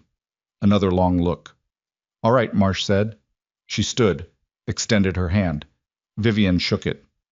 The gala tonight, Marsh said. I intend to attend, Vivian said. I'm a finalist for an award. That's why I'm in London. Yes, Marsh said. I know. Something shifted in her expression.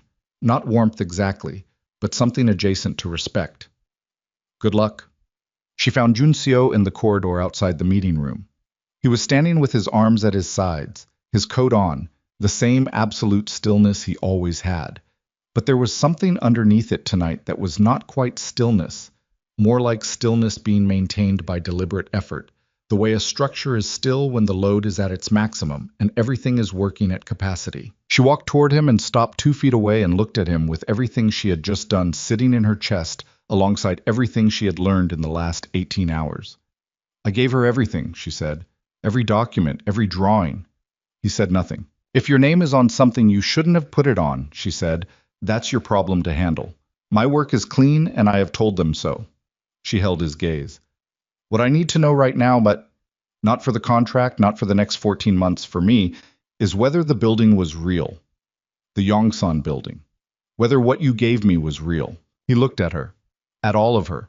The same complete, unhurried look. But this time she could see what it cost him. The effort behind the steadiness, which was the first time she had seen him working to hold something together rather than simply holding it. The building was real, he said. Every commission I've given you has been real. Your work is yours. I would not use your work as something other than what it is. Why not? She said. You used everything else. He absorbed that. Yes, he said.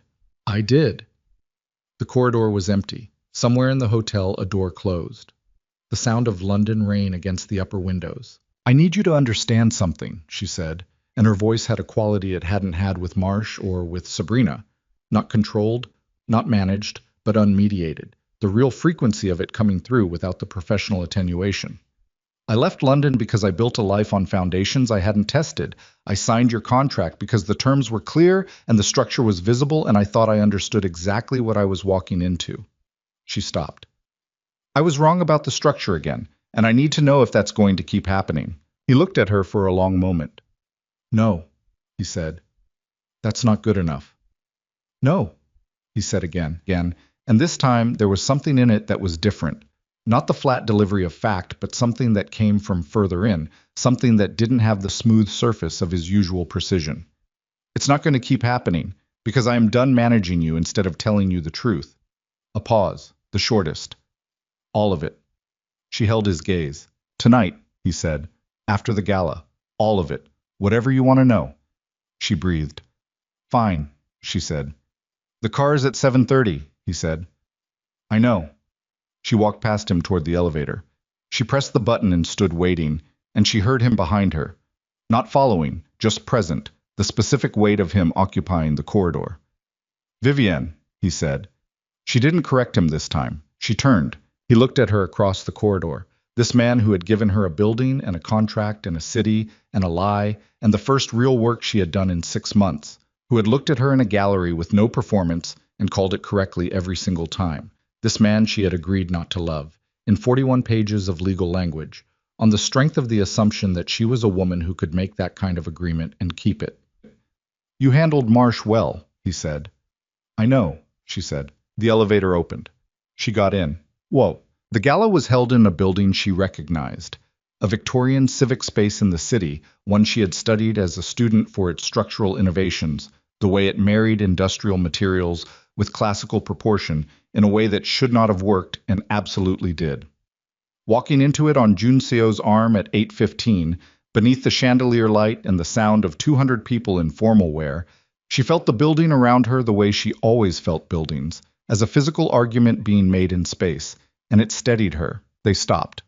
Across the room, through the gap between two groups of people, Daniel Reeves stood with a glass in his hand and his wife beside him. He had not changed. That was the first thing Vivian registered, and it landed with an odd flatness. Not the devastation she might have expected, not the sharp return of old pain, but something smaller and more conclusive. The recognition of a thing that had once been everything and was now simply a person she used to know, standing in a room in a city she had left.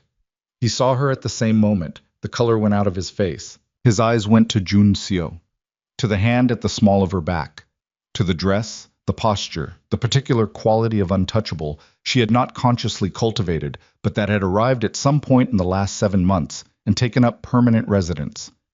Sabrina, beside him, also saw her. The four of them looked at each other across a ballroom full of noise and light and other people's conversations, and then Vivian turned away. Not with drama, not with the deliberateness of a gesture, just turned away. Because they were behind her now, architecturally, and she was interested in what was in front. What was in front was her name being called. The Archer International Architecture Prize, in the category of cultural and civic design, goes to. She was not breathing.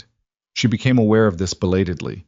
The breath held without decision, the chest locked, the room suddenly very loud and very bright. Vivian Hartwell, for the East London Cultural Complex. The room applauded. She walked to the stage on legs that were steady and hands that were cold and a heart that was doing something loud and disorganized in her chest. She took the award, heavy, real, the specific material reality of a thing that had been given because the work deserved it, and she stood at the podium and looked out at the room. She could see Jun Seo, standing near the back, at the edge of the crowd, watching her with the same attention he had brought to the painting in the museum gallery 7 months ago, when she had been a wet-coated English teacher in a rainstorm who used to be something else. She thought about the building in Seoul, the repositioned staircase, the east wall stone, uncovered from under 3 layers of plaster, luminous under new light. She thought about archaeology. She said what she needed to say. She said it cleanly and without performance, the way she did everything that mattered, and when she finished the room applauded again and she walked back down the steps, and the air in the building felt different, charged with something she couldn't entirely name. She didn't get back to Jun Seo, because Daniel stepped into her path. I was breathing hard, which was the first sign. His jaw was set with the particular tension of a man who has rehearsed something and is now abandoning the script. Vivian, he said. Daniel, she said, even, clean. I need to say, no, she said. Please, 5 minutes. I'm not asking for anything. I just need to. I said no. She held his gaze. Not with anger, not with the old devastation, not with anything that gave him purchase. You made your choices. I made mine. There is nothing you can say to me tonight that changes anything, and I am not going to give you 5 minutes of my evening to find that out. He stared at her. You're different, he said. Yes, she said. She walked past him, and then the night broke open. She had moved perhaps 10 steps when the sound reached her. Not loud, not dramatic, just the precise sound of a man's voice saying something into a phone with the specific controlled urgency that cuts through ambient noise. One of Jun Seo's security detail near the exit, and something in the quality of his posture sent a signal through her nervous system before her brain had processed the content. She looked for Jun Seo. He wasn't where she had seen him. She turned. scanned the room. The crowd, the chandeliers, the 200 people and their conversations, and then, there. Near the far door, Junseo and two men she did not recognize, one of whom had the bearing of law enforcement, even in a formal suit, the contained authority of a person who has done this before and knows how it ends. Marcia's voice in the meeting room, 48 hours. It had been 6. She was moving before she had decided to move. The award still in her hand, through the crowd, past the noise, toward the far door. And she watched Junseo see her coming and the expression on his face do something she had never seen it do before. Something that was not calculated, not managed, not the product of a man who controls the room he's in. It was the expression of someone who is trying to tell her something without words, across the width of a ballroom, in the 5 seconds before a door closes between them. She covered the last 20 feet at speed and put her hand flat on the door before it shut. The two men looked at her. Junseo looked at her. "Mrs. Kong," said one of the men, with the particular cadence of official identification. "I'm afraid your husband needs to come with us." "On what basis?" she said. "We have a warrant." "Issued by whom? Under what statute?" She kept her voice at the level and temperature of someone who asks questions she expects to be answered. "I want to see the warrant." The man looked at her steadily, produced the document. She read it, every word, her eyes moving across the legal language with the same precision she had brought to 41 pages of contract at 2 in the morning, looking for the load-bearing elements, the places where the structure was strongest and the places where it might fail. She looked up. She looked at Junseo. I was watching her with the full weight of that attention, and she saw what was behind it now, clearly, without the management or the containment. Something that had been building for 7 months in museums and building sites and corridors, and the 60 seconds of a car ride where he had told her she was punishing herself.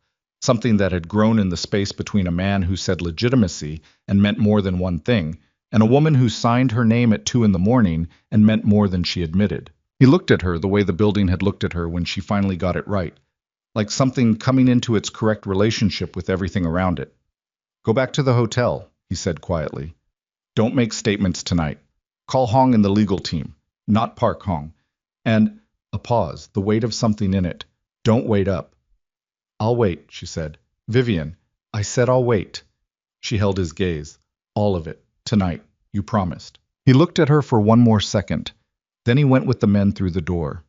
And Vivian stood in the doorway of the ballroom with her award in her hand and the sound of the gala behind her and London rain against the glass above.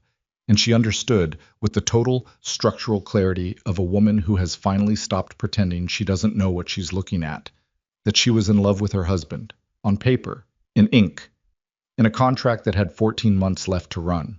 And he was currently being walked out of a London gala by officers of the National Crime Agency. And she had 45 minutes before the night's final act.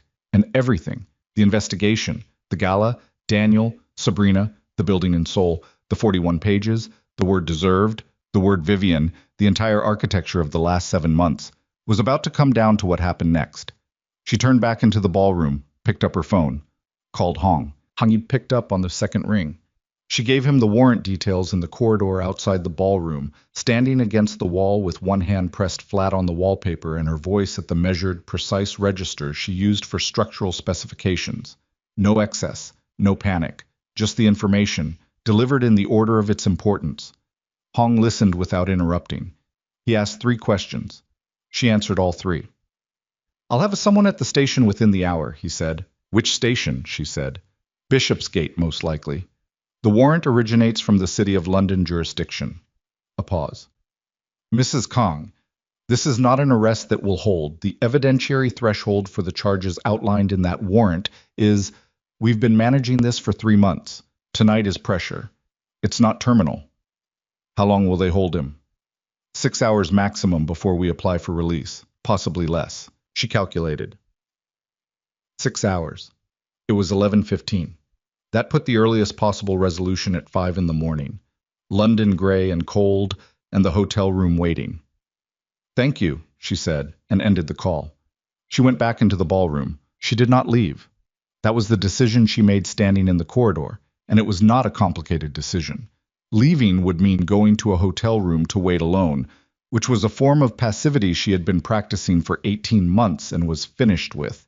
Staying meant finishing what she had come to London to do, which was stand in a room full of people who had watched her fall and let them see what she had built since. She got a drink at the bar, sparkling water.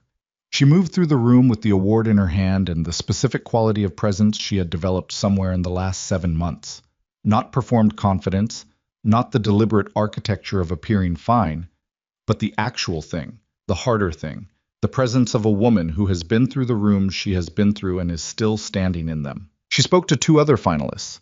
She spoke to a journalist from an architecture publication who asked her about the East London project with genuine, specific interest, and she answered with equal specificity, talking about the project the way she always talked about work she believed in, without modesty, without deflection, because it did not serve the work to be modest about what it had accomplished. She accepted 2 congratulations from people she didn't know, and one from a former colleague who looked at her with a barely concealed astonishment that she found, if she was honest, quietly satisfying. And through all of it, she was aware, with the steady peripheral attention of a woman managing the load distribution of a complicated structure, of Sabrina and Daniel across the room. They did not approach her again. Daniel spent most of the evening with his back at an angle that suggested he was engaged in conversation while actually monitoring her position, which she registered and set aside as his problem. Sabrina stood beside him with the careful stillness of someone who has said what they needed to say and is now simply existing in the aftermath, which Vivian could respect even if she could not yet soften toward it. At 12:40 she left. Not because she was ready to stop, because she had done everything the room required of her and it was time to go. And there was a difference between those 2 things that she had learned, in the last year and a half, to honor. She walked out into the London night. The rain had stopped. The streets were wet and quiet, the particular post-rain stillness of a city that has been washed and is now resting, the reflections of the streetlights in the pavement long and clean and doubled. She stood on the step of the venue for a moment, the cool air on her face and her neck and the bare skin of her arms, and she breathed it in. The award was heavy in her hands. She took a cab back to the hotel, went to her room, changed out of the gown and into the clothes she wore to building sites, jeans, a wool sweater, boots, because she was not going to wait in formal wear, which would be a kind of costume, and she was done performing. She made tea, sat in the chair by the window, looked out at the square below, the wet pavement, the trees dark and still. She did not sleep. At 4:17 in the morning, her phone rang. She picked it up before the second vibration. "He's being released," Hong said. 20 minutes. "Thank you," she said. She put her coat on, went downstairs. The car brought him back at 4:53. She was waiting in the lobby, not pacing, not performing the waiting, just sitting in one of the low chairs near the entrance with her coat on and her hands in her lap and her eyes on the door. When it opened and he came through, she stood up. He looked tired. It was the first time she had seen him look tired, genuinely, physically tired. The 6-hour erosion of a night in a police station visible in the set of his jaw and the slight looseness around his eyes, and the way he was holding his coat over one arm rather than wearing it, as if the energy required to put it on had not been available. He saw her. Something moved through his face that he didn't manage. She caught it before it closed, a brief, unguarded instant of relief, she thought. Not the relief of safety or logistics, but something more personal than that, more specific. The relief of a man who was not certain someone would be there and found that she was. He crossed the lobby, stopped in front of her. She looked at him. "You stayed," he said. "I said I'd wait," she said. "It's 5 in the morning. I know what time it is." He looked at her, the full, complete, unhurried look, and she held it without flinching or deflecting or doing any of the things she had been doing for 7 months to manage the distance between them. "You said all of it," she said. "Tonight, after the gala." "Vivian, you're tired, I know, but you promised, and I have a flight in 7 hours, and I am not getting on that plane without it." She held his gaze. "All of it, now." A long moment. "Upstairs," he said. Manmada coffee. She sat at the table in his suite and watched him do it. The practical, focused movements of a man doing a simple thing with full attention, and something about seeing him in this reduced context, post-arrest, post-gala, 5 in the morning in a London hotel room, was the clearest she had ever seen him, like a building stripped to its structural elements, like the east wall after the plaster came off. He set a cup in front of her, sat across the table, wrapped both hands around his own cup and looked at it for a moment. The investigation, he said. 14 months ago, the FSS identified a pattern in 3 of my property holding companies. Capital routed through renovation projects to acquisition vehicles that were being used to consolidate position in 3 different markets simultaneously. The pattern was real.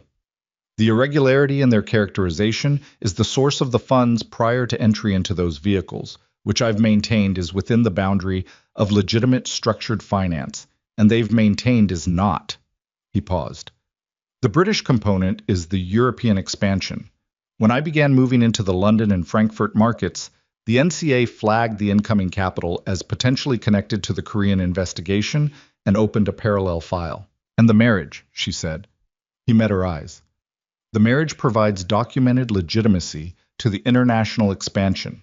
A Korean national with a foreign spouse who has an established professional profile in architecture. It does change the way the acquisition narrative reads to regulators. He paused. That is true. Say the rest, she said. It is not why I asked you. The room was quiet. Then why? She said. He looked at his coffee cup.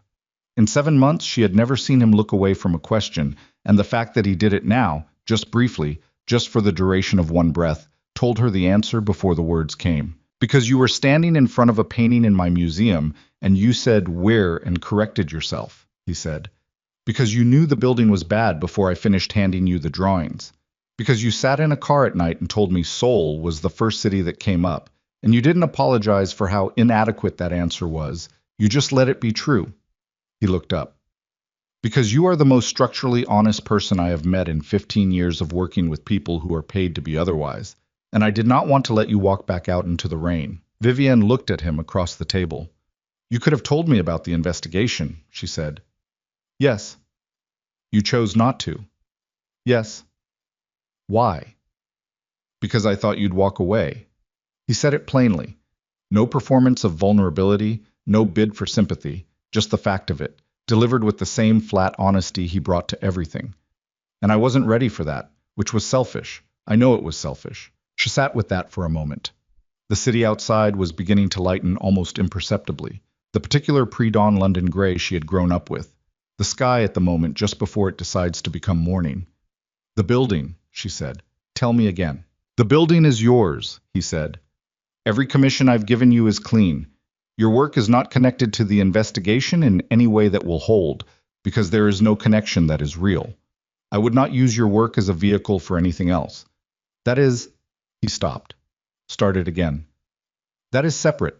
Your work is yours. I would not touch it. She heard the distinction he was making between the man who had not told her the full truth about the contract's secondary purpose, and the man who had given her a half-demolished building and stood back and watched her come back to life inside it.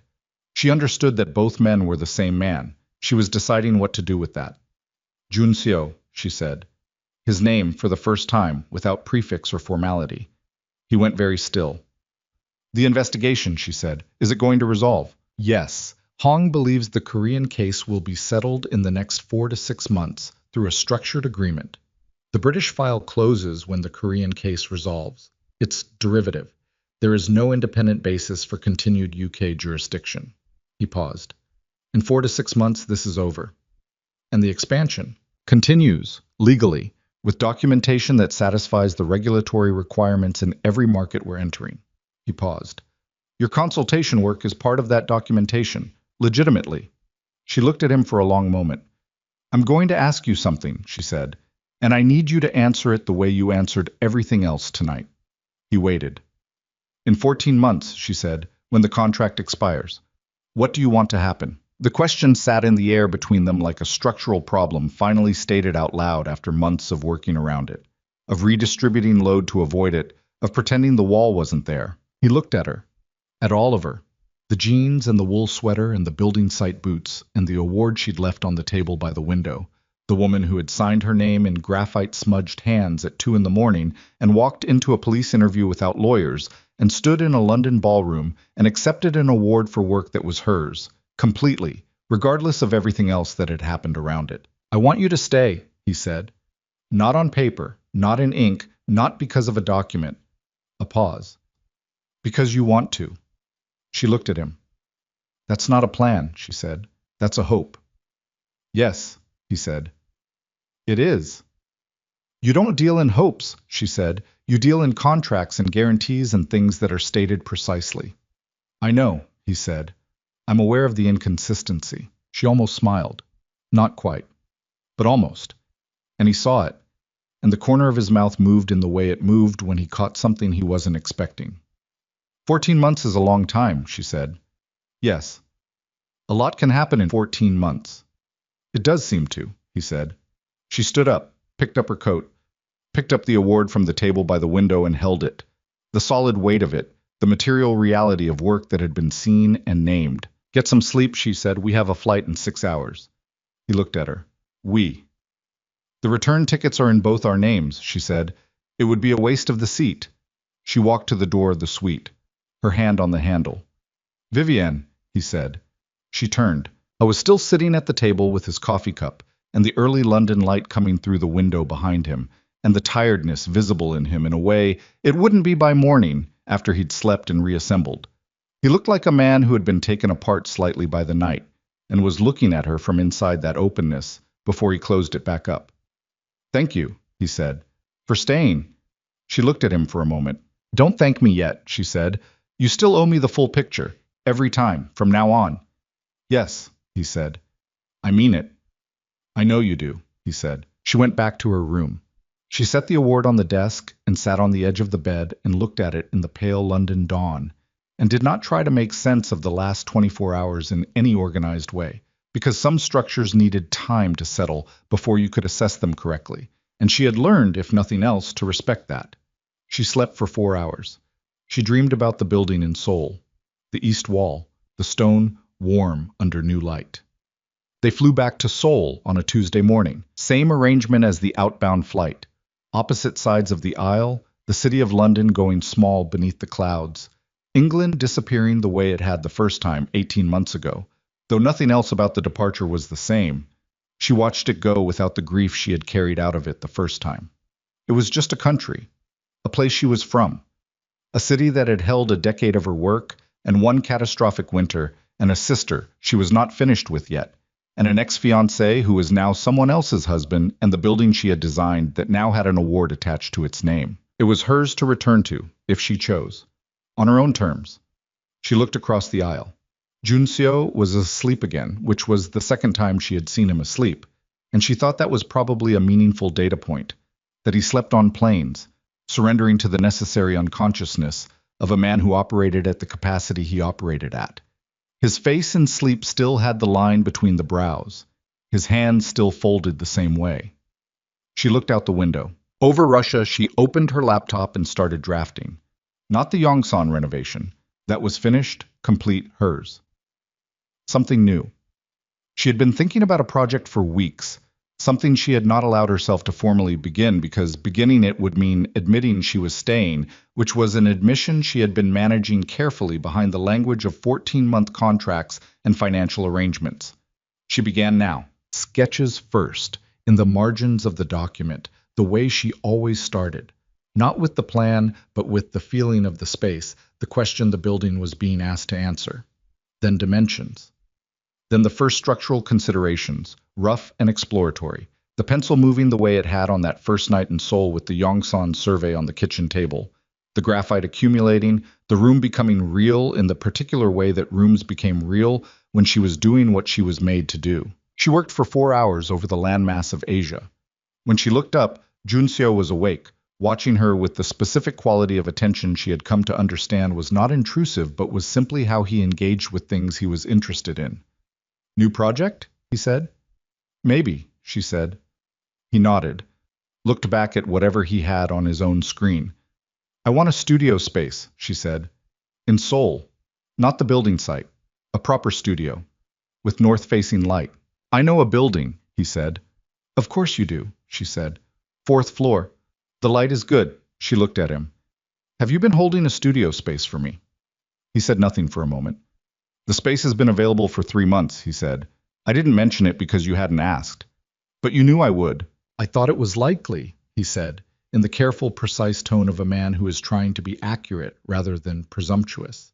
and is aware that the line between the two is narrower than he would prefer. She looked at him for another moment, then turned back to her laptop.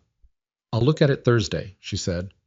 "I'll have Choi arrange access," he said. They flew the rest of the way to Seoul in the working silence that had become, she realized, their natural register. Not empty, not loaded, just two people doing their work in the same space without requiring that space to be narrated. It was, she thought, the best kind of silence, the kind that trusted itself. Seoul received them at 10 in the evening, the city lit and vast and indifferent, and entirely hers in the way that adopted cities are yours, not by birth, not by inheritance, but by the harder claim of having chosen them in a moment of extremity and found them sufficient. She stood in the Incheon arrivals hall with her carry-on and her coat, and the award carefully packed in the main case, and felt the specific quality of returning to a place that had become, without her fully agreeing to it, home. The car took them back to Yongsan-gu. They rode through Seoul at night without speaking, the city going past the windows in its usual density of light and motion, and Vivian looked out at it and thought about the woman who had arrived here 18 months ago on a one-way flight from Heathrow with a wet coat and a signed name and the absolute conviction that she had nothing left to lose. She had been wrong about that too. Having nothing left to lose was its own kind of loss. The building back was harder, less clean, more expensive in ways that were not financial.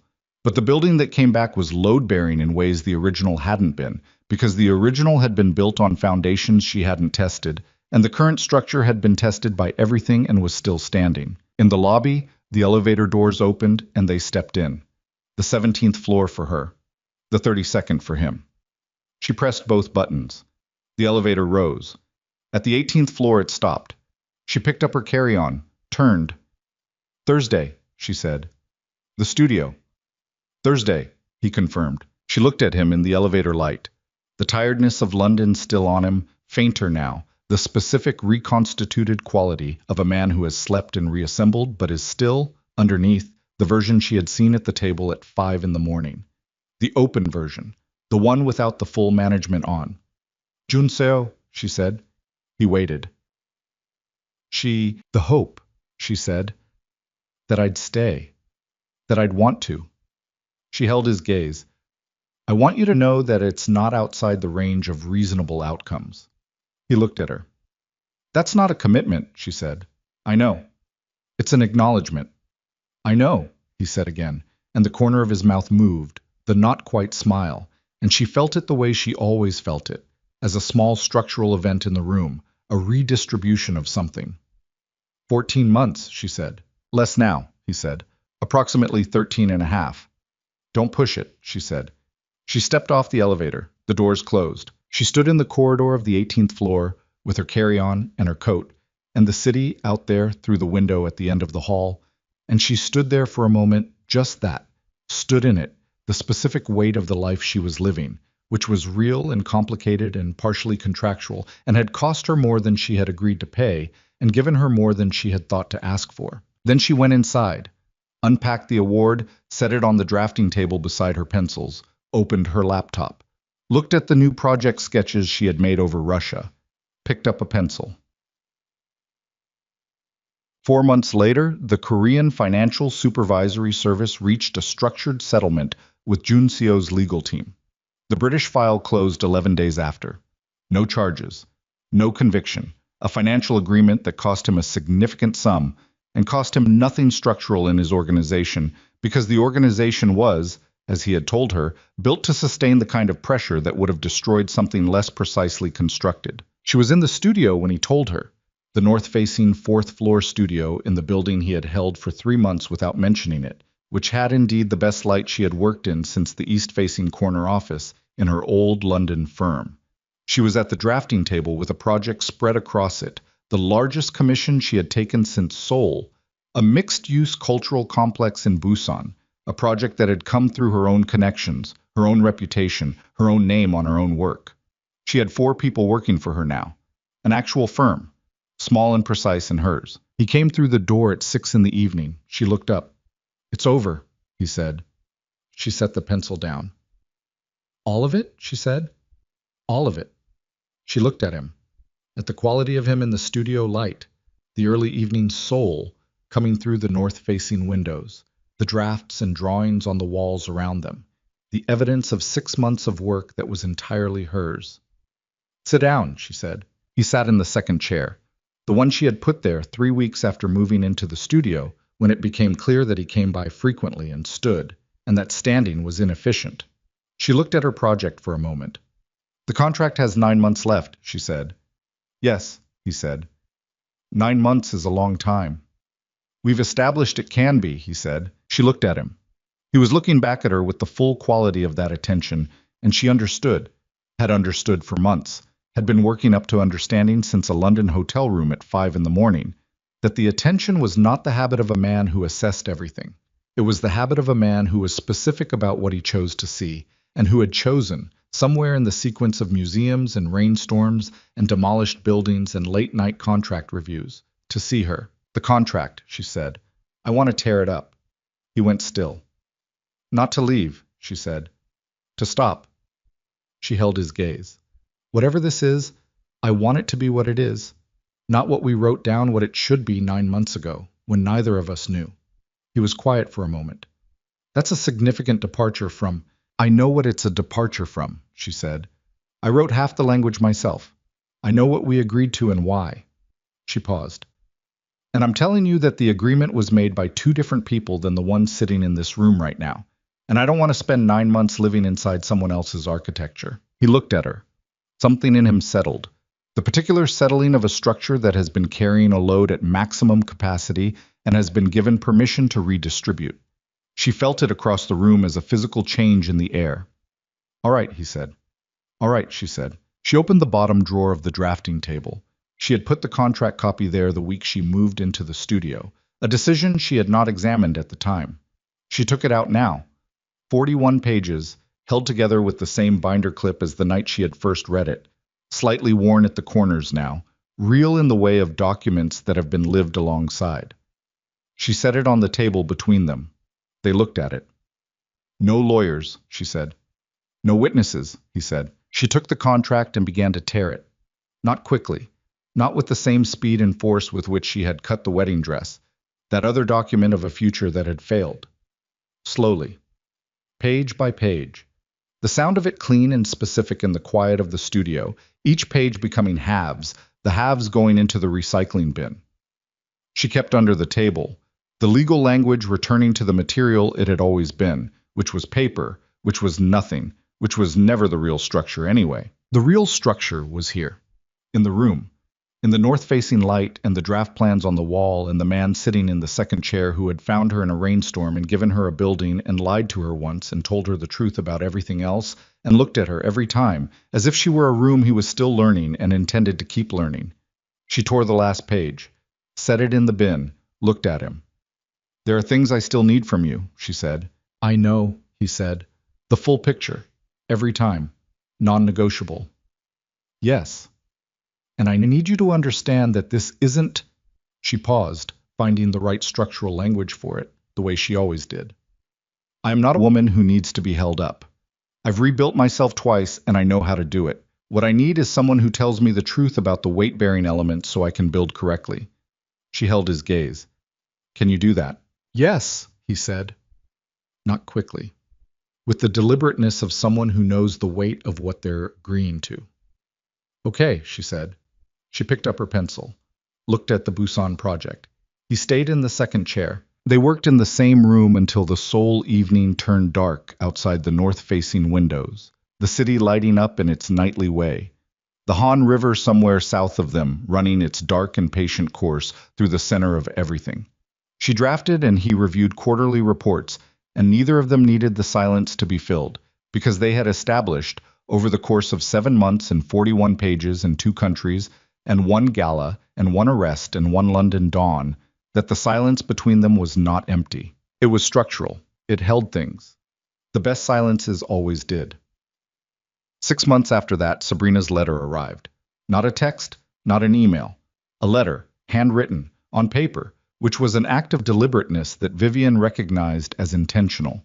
Sabrina had always been someone who understood the weight of gestures, even when she applied that understanding carelessly. This was not careless. She read it at the kitchen table on a Sunday morning, alone, with coffee and the city quiet and the award on the drafting table visible through the open door of the studio. The letter was 2 pages. It did not ask for forgiveness. Sabrina had heard her in the Clerkenwell Cafe and had understood. It said, I have been carrying what I did every day for 2 years, and I wanted you to know that. Not for your sympathy, just because I think you deserve to know that it was not nothing to me, what I took from you, even if I couldn't stop myself from taking it. There was a photograph tucked inside. A small girl, perhaps 3 months old, dark-haired, with Sabrina's mouth and something around the eyes that was harder to place. Vivian looked at the photograph for a long time. She thought about what it cost to write a letter like that, to put the specific weight of a specific wrong onto paper without asking for anything in return. She thought about what it cost to be Sabrina, not the version she had allowed herself to hold, the sister who had taken without stopping, but the fuller version, the one who had spent 2 years carrying it, who had come to London to say it to her face, who had found the most honest gesture available to her and made it. She did not forgive her. Not that morning, not entirely, not yet. But she put the letter in the drawer where she kept things she was not finished with, not the recycling bin. The drawer. That was its own kind of answer. She understood that. She told Junseo about it that evening on the terrace. They had developed a habit of the terrace in the evenings. The 32nd floor, the city below, the river. Not always talking, often not, just the shared occupation of that particular view, which was the view she associated now with the beginning of everything, the night he had stood at those windows and offered her an impossible proposition. She told him about the letter simply, without framing. He listened the same way he listened to everything, with full attention, without filling the space before she'd finished. What did you do with it? He said. I kept it, she said. I'm not ready to answer it. I'm not ready not to. He nodded.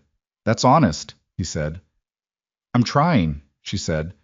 He looked out at the city, the river, the mountains south of it going dark against the sky. She was wrong, he said. What she did was wrong. Yes, Vivian said. And it put you here, he said. Not with satisfaction, with the specific, careful precision of someone stating a fact that contains multiple truths simultaneously, none of which cancel the others.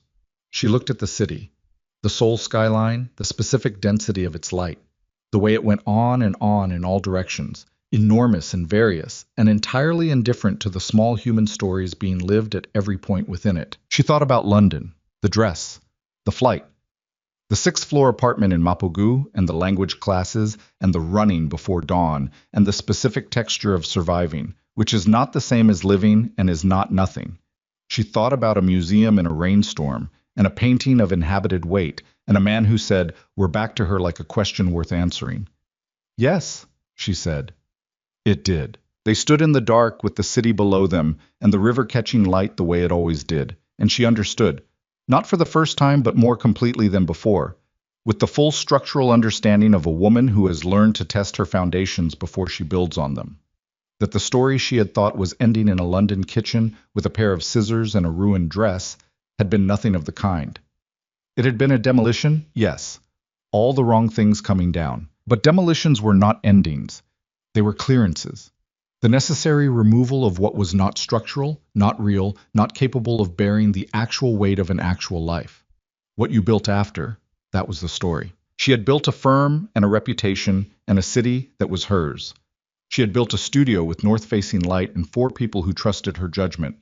She had built, slowly and honestly and at real cost, a version of herself that did not require a perfect life to function, because she had learned, in the way you learn things that have been paid for, that the buildings worth standing in were never the ones that had never been tested. And she had built, without a contract, without legal language, without any of the apparatus of formal arrangement, something with the man beside her that she did not have a single precise word for and no longer needed one, because she was an architect, and she understood that the most important structures were the ones that held their shape from the inside, by the quality of their own construction, without needing to be named to stand.